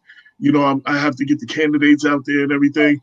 But we are people before politics, and these are the kind of interviews we created this show to do, to uplift individuals like yourself and organizations like WCA. And I'm going to go as far as to ask all of our listeners, please go and support this organization. And whether it is doing the monthly thing that you was talking about, and there are some people who are listening who actually can afford to make large donations. And I encourage you to make the decision to make one into this organization.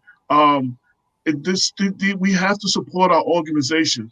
And you always hear us talking about, with us Black Westchester, so that we can continue to bring you these groups and these organizations, and we can continue to uplift them. And it's important that people continue to make donations to us, but we have to showcase and uplift organizations like yourself that are doing the work. And you survive because of the donations. You live and are able to do the work.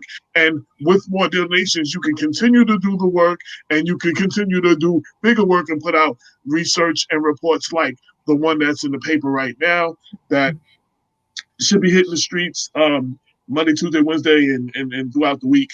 And anybody who you have an organization or something, you need copies, just hit us on social media or email, and we'll make arrangements to get copies to you, or you to meet us, and which is easier because I'm not driving these days. So for you to meet us and I give you some. So I absolutely will follow up to get some hard copies. So I certainly appreciate it. We are in such difficult times on so many fronts, and understand that there are families that have immediate needs, as we said, of food and of housing.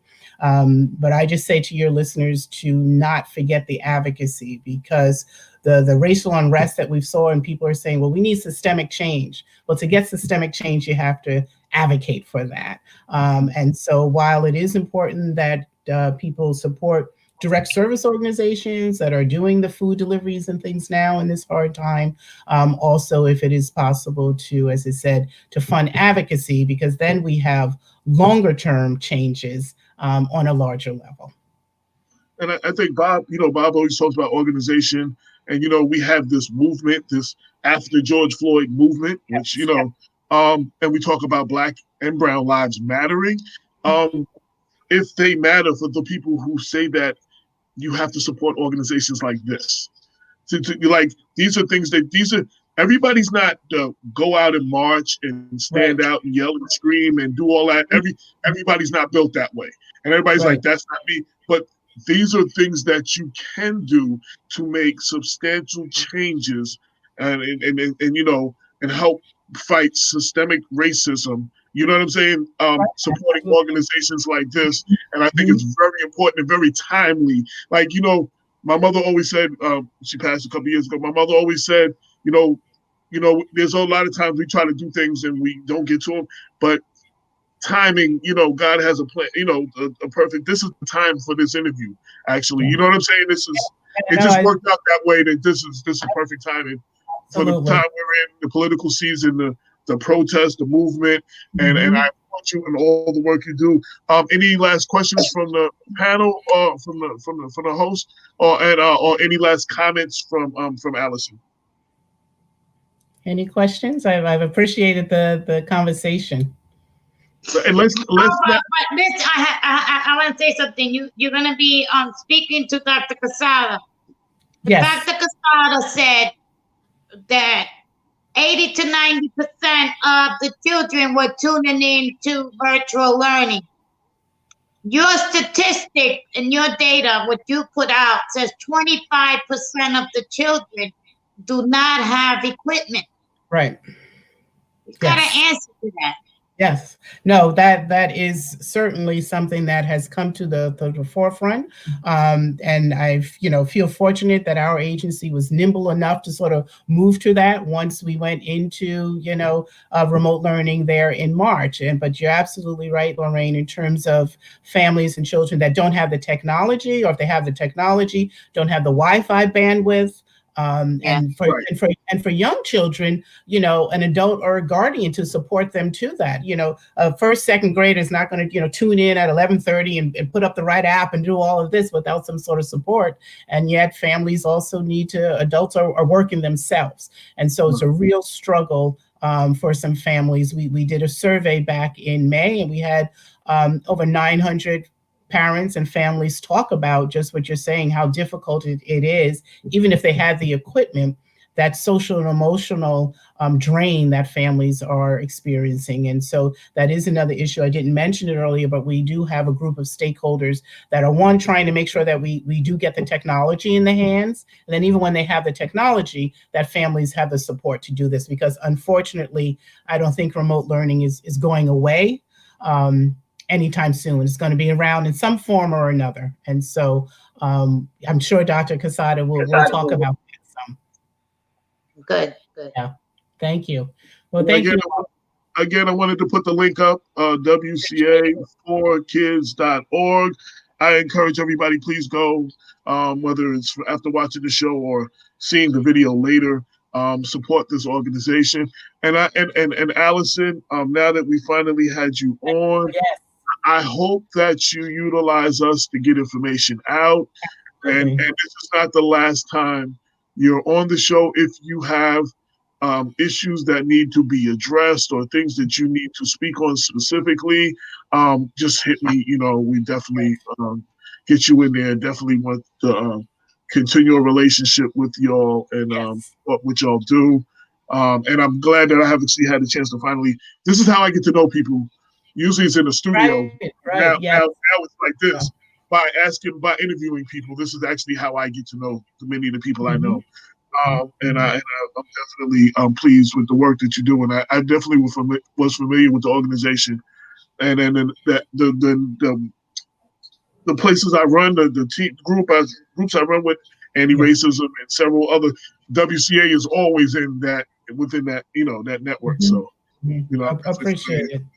Yes. AJ, this has been great, AJ and Dr. Bob and Lorraine. Thank you so much for having me this evening. I appreciate it, and we will continue the connection. Absolutely. Yes. And it was a pleasure to meet you. And I will be on the call tomorrow at 1. So okay, might be a few minutes late, but I will definitely be there. I'll be looking for you. Homeschooling at 1 o'clock. I'll be homeschooling my 7-year-old special needs grandson. There you go. Oh boy, that's right. He's lucky to have you.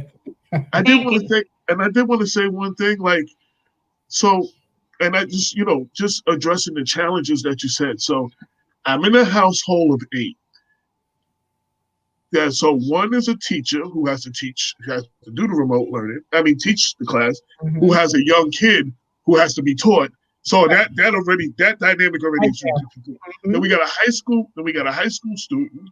Then her mother is actually working at home as well. So they have to be in 2 different rooms. And then all the work that I do, and we're all utilizing this Wi-Fi. Right.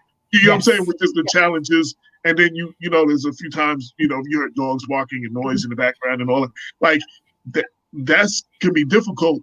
And we're managing to find a way through. But we managed to have the technology on our own.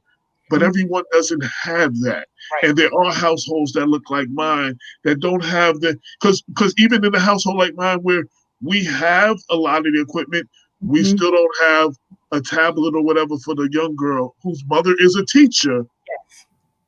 We don't have equipment for her.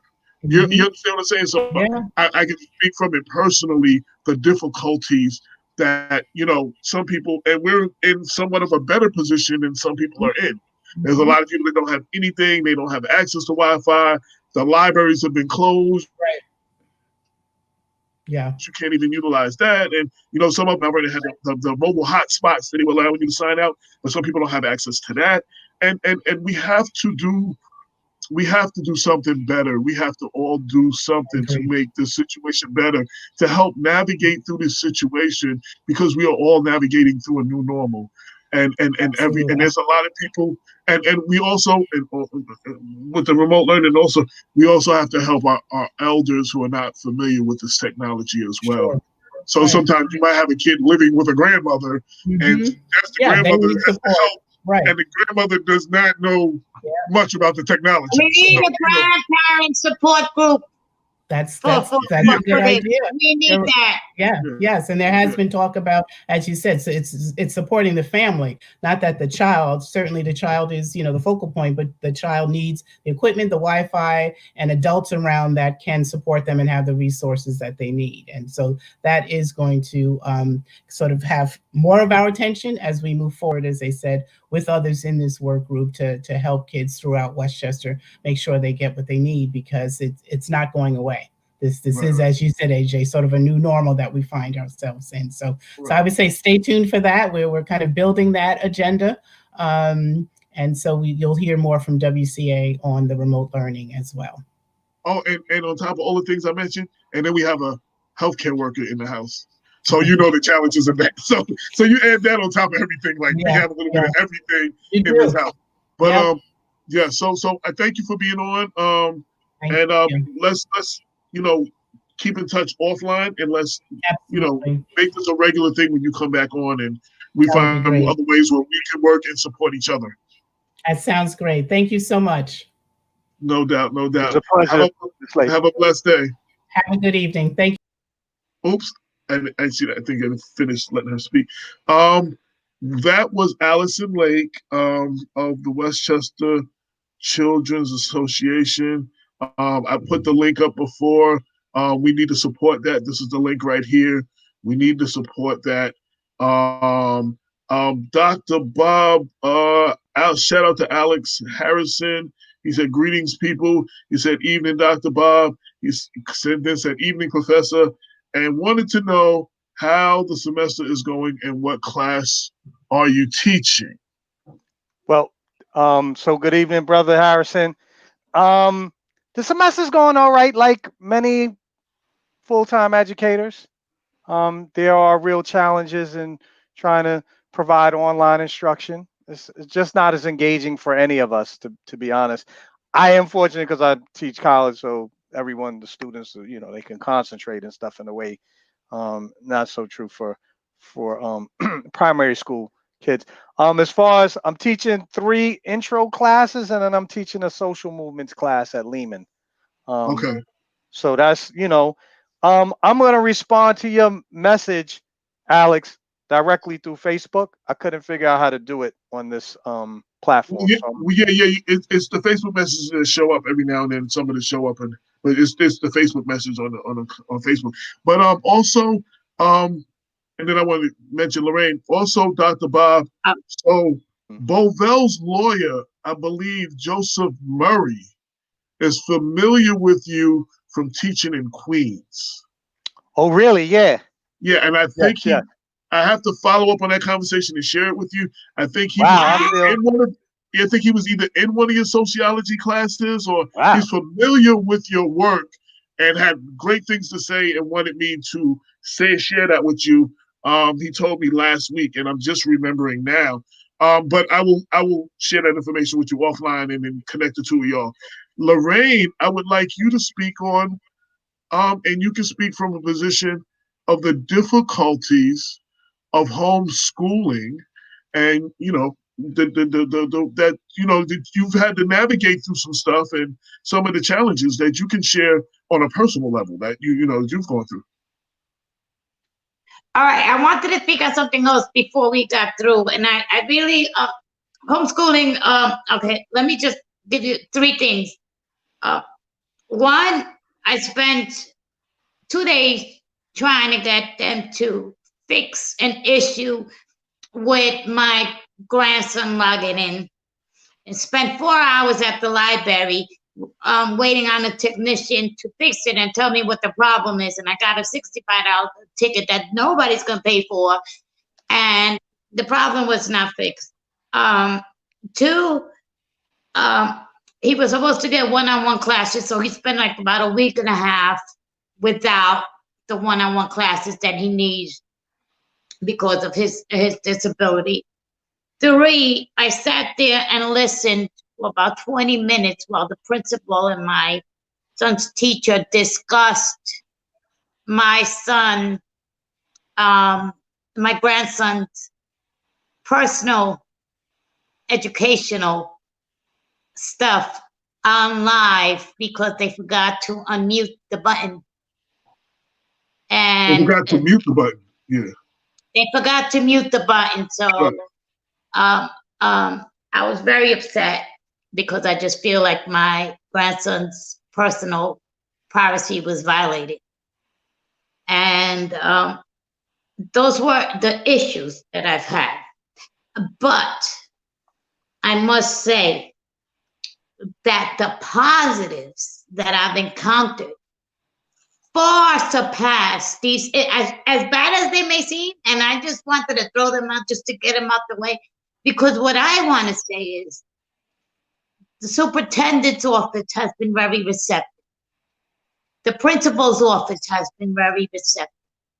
My grandson's teacher is amazing. God bless him. The work that they do, how I see them trying, how I mean, it's a new normal for these teachers too. Now, mind you, you got a teacher that's sitting there with a bunch of kids looking at a screen. Ain't nobody listening. So he's got to keep his composure. He's got to find a way to be animated and teach them and try to get everybody's attention at the same time. Meanwhile, he's got parents. Excuse me, Mr. So-and-so. Can you tell me how to do it? Excuse me, Mr. So-and-so. He was absent because, so he's got parents interrupting. He's got kids having to go to the bathroom all the time. And he has to keep repeating.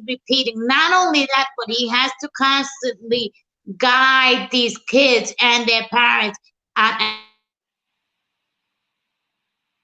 We lost Lorraine. Yes, I'm sure she will try to sign back in. And she's back now.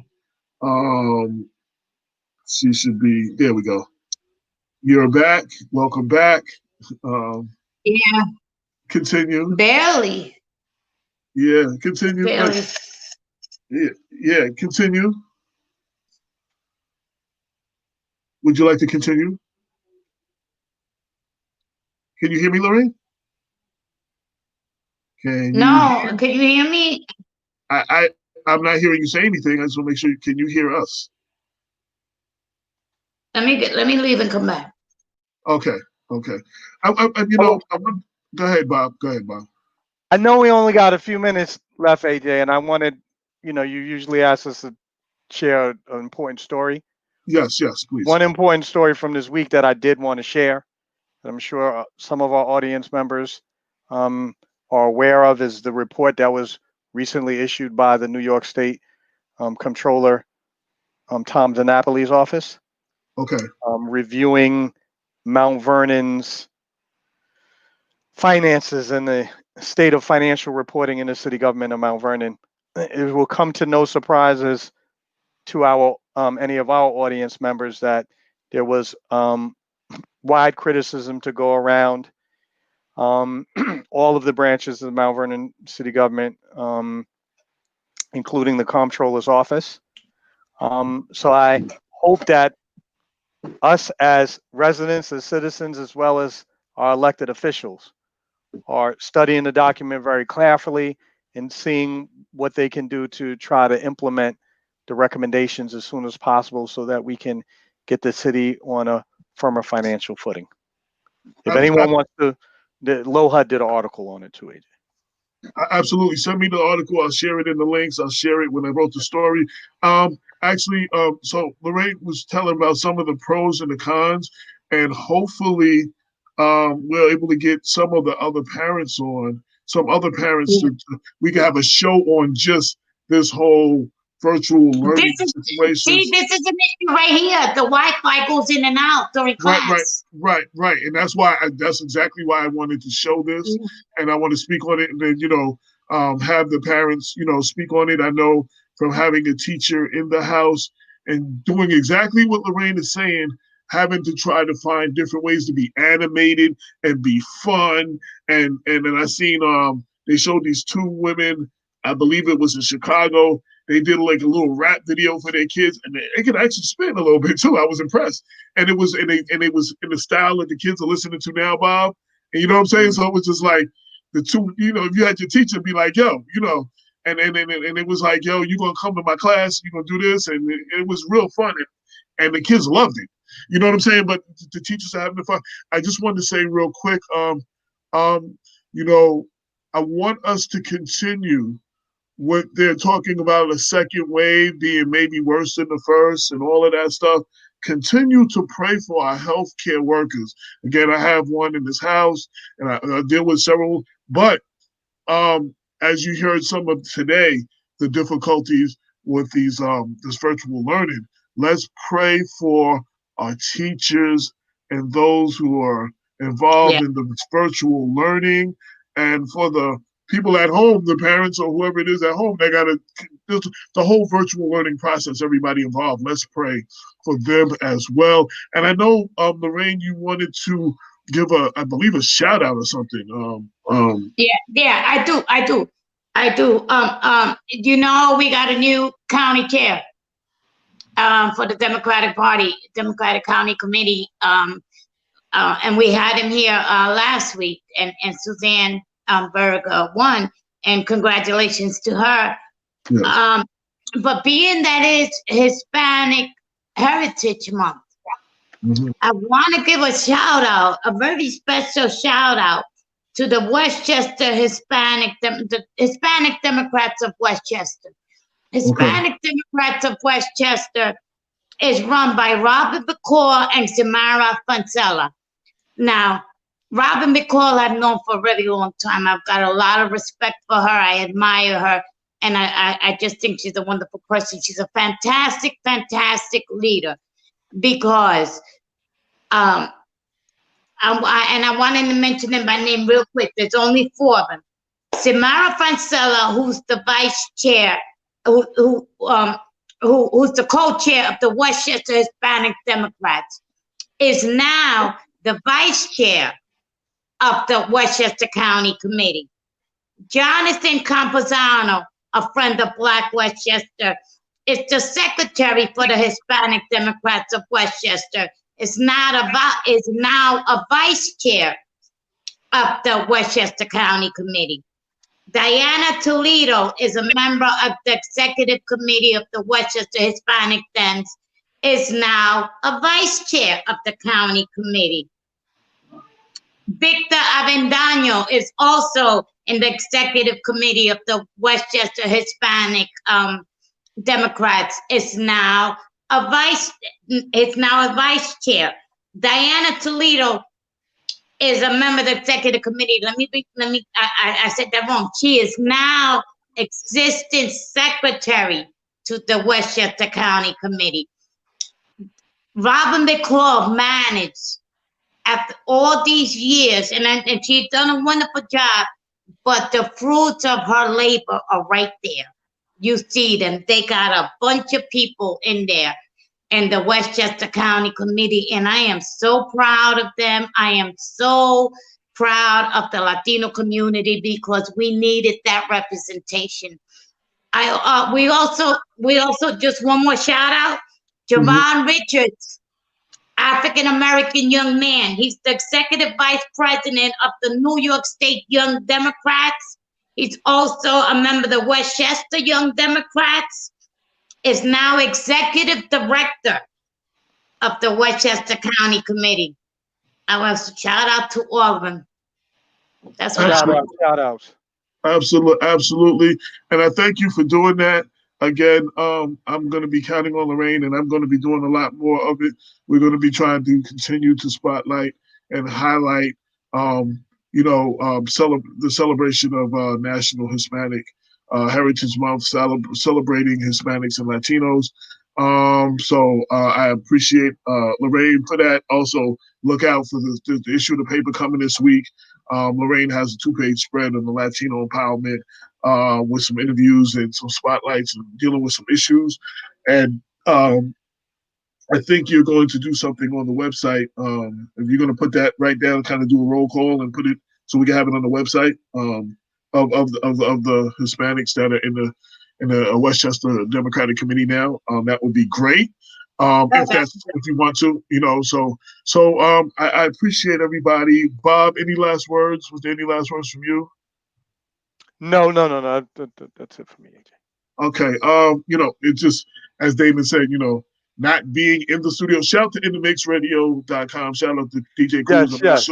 I'm not sure. I mean, a lot of what we're doing, even though we're not doing it in the studio, is because of him and the technology and for us to do this. And I'm not sure what's going on with the studio, and we're not sure. We're still navigating that, but I just wanted to give him a shout out. And thank you for everybody tuning in with us as we again try out a new format. As you see, we've been using a new format the last 3 weeks, as opposed to Zoom and as opposed to the Be Live program. We're constantly trying to make it better and more, social media acclimated and more easier, user friendly, and hopefully more better to watch, more better graphics. But you could be doing anything else right now, but you decided to ride with us, and we greatly appreciate it. This has been another home edition of the People Before Politics radio show, brought to you by Black Westchester. Shout out to my partner in crime, Damon K. Jones, co-owner, co-founder of Black Westchester, and founder of the People Before Politics radio show. This is actually his format before there was a Black Westchester. He was doing this on Blog Talk. He had a Blog Talk radio with the same name, and we decided to keep the name because it had a little following and take it to the next level. We just celebrated 6-year anniversary on show number 277. Again, the September 15th issue, a few days later, is coming out this week. If you need copies, let me know. For your organization, for your event, or whatever, let me know. Working on the October 15th issue now, which should probably come out a week early. So if you, this is your last opportunity, because we come out on the 15th. This is your last opportunity to advertise before the election. After we have the October 15th, there's the last opportunity for you to, before the election, because the next issue won't be till November 15th, will be after the election. So for all of y'all that are running in the election, want to advertise, do it so now, expecting a higher than normal response, because it's the last before. So get your ads in now, as soon as possible. Thank you for all who advertised. Bob has something last to say. Yes, I'm sorry, AJ. I did realize I wanted, when we were talking about the status of absentee ballots before, Yes, I did want to share with people an update that I received, because I actually did apply for an absentee ballot early in the year. Okay. I did, for the primary, I was allowed to submit it absentee, but subsequently, and I requested that I be allowed to vote on using an absentee ballot for a year, and this is what I received from Westchester County Board. I wanted to read it because it's relevant to everyone. Dear Westchester County voter, your absentee ballot application has been reviewed, and we are unable to process it due to Governor Cuomo's Executive Order 202.28, which states that your absentee application was only applicable to the June 23rd, 2020 elections. You will need to reapply if you choose to vote via absentee ballot for the general election to be held November 3rd, 2020. You can select temporary illness as the reason due to COVID-19 on this application. And so they enclosed a new ballot application. So I know Charles had posed a question for us, and I just sort of jogged my memory. And I did want to be sure everyone knows, because Everybody knows. yeah, not everyone knows. I know a lot of people like me had assumed that if you applied for the absentee ballot, it will continue on, for a Yeah, considerable yeah. amount of time, but we have to That's what will reapply it. come, yeah. Yeah, so Wow. everyone be sure to, if you double check to make sure you haven't received a letter in the mail, if you had applied for an absentee ballot before, if you voted in the June primary via absentee ballot, please be aware that you'll need to submit a follow-up application to continue to do so, or if you can't, you're going to have to make it out to the polls, but I want to be sure everyone knew. Thank you for that. And I put up the link earlier for the, I shared all the information that you need to know for early voting, absentee voting in the comments section. You can go to blackwestchester.com. It's on the main page. But I received a card this week too, early voting, just so for people that don't know. Right. And I will end with this. Early voting period is October 24th through November 1st. Saturday, October 24th is the first day.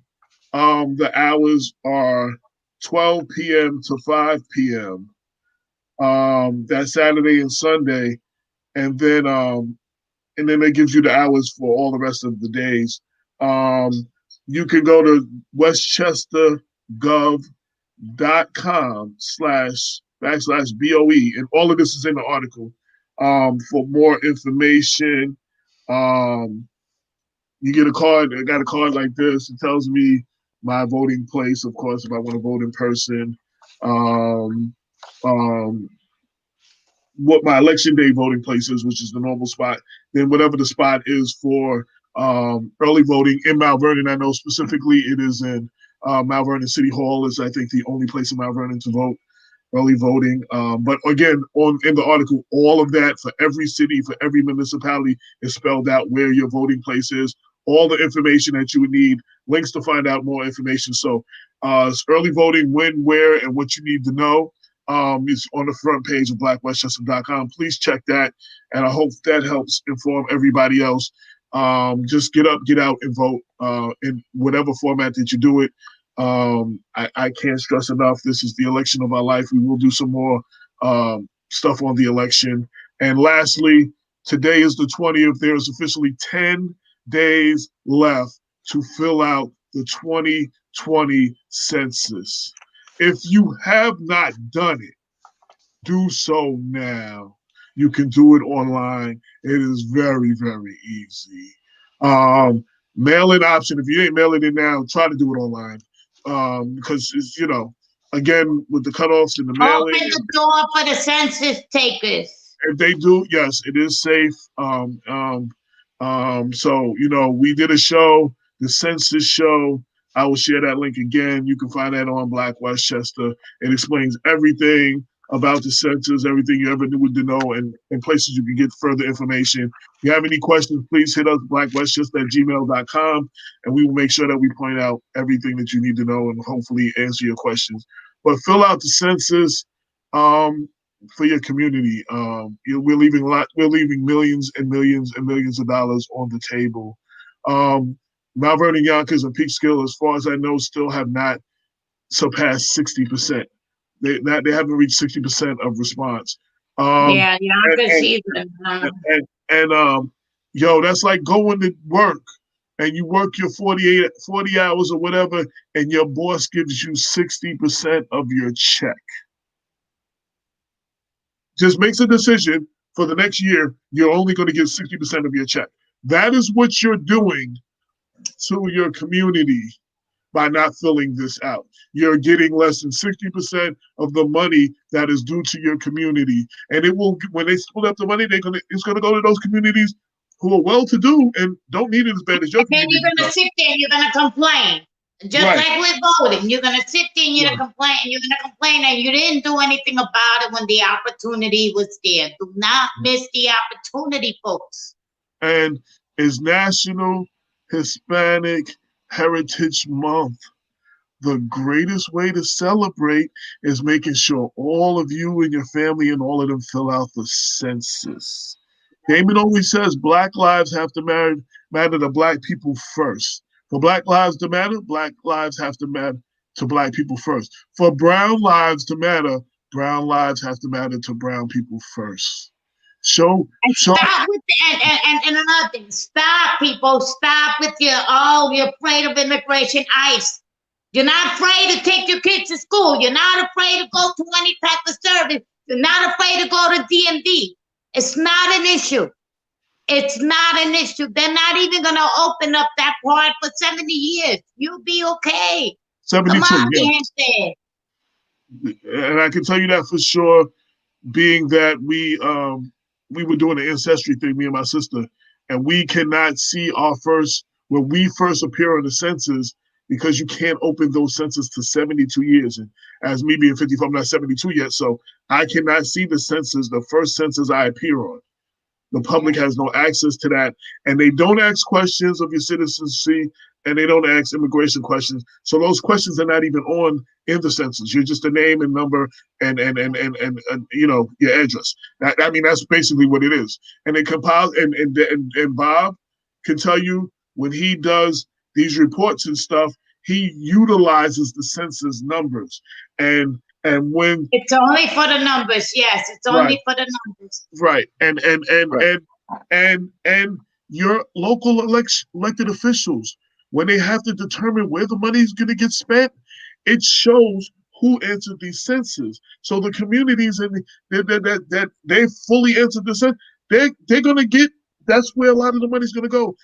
Where the communities are not answering the census, unfortunately, where the money is needed the most, some of the money that's coming in is not going to go get spent there because the people did not do their part to bring the money in. And that's just real talk. So that's it. You got 10 days to fill out the census from today. It's done for 10 years. There's no more. You know what I'm saying? So get that done. Bob's explained to you what you need to do about voting. Check out the link on blackwestchester.com. Early voting, what, where, and what you need to know.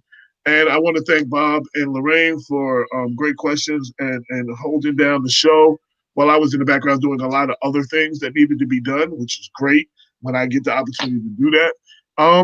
With that said, thank you very much. Thank you for everybody who tuned in. Until next time,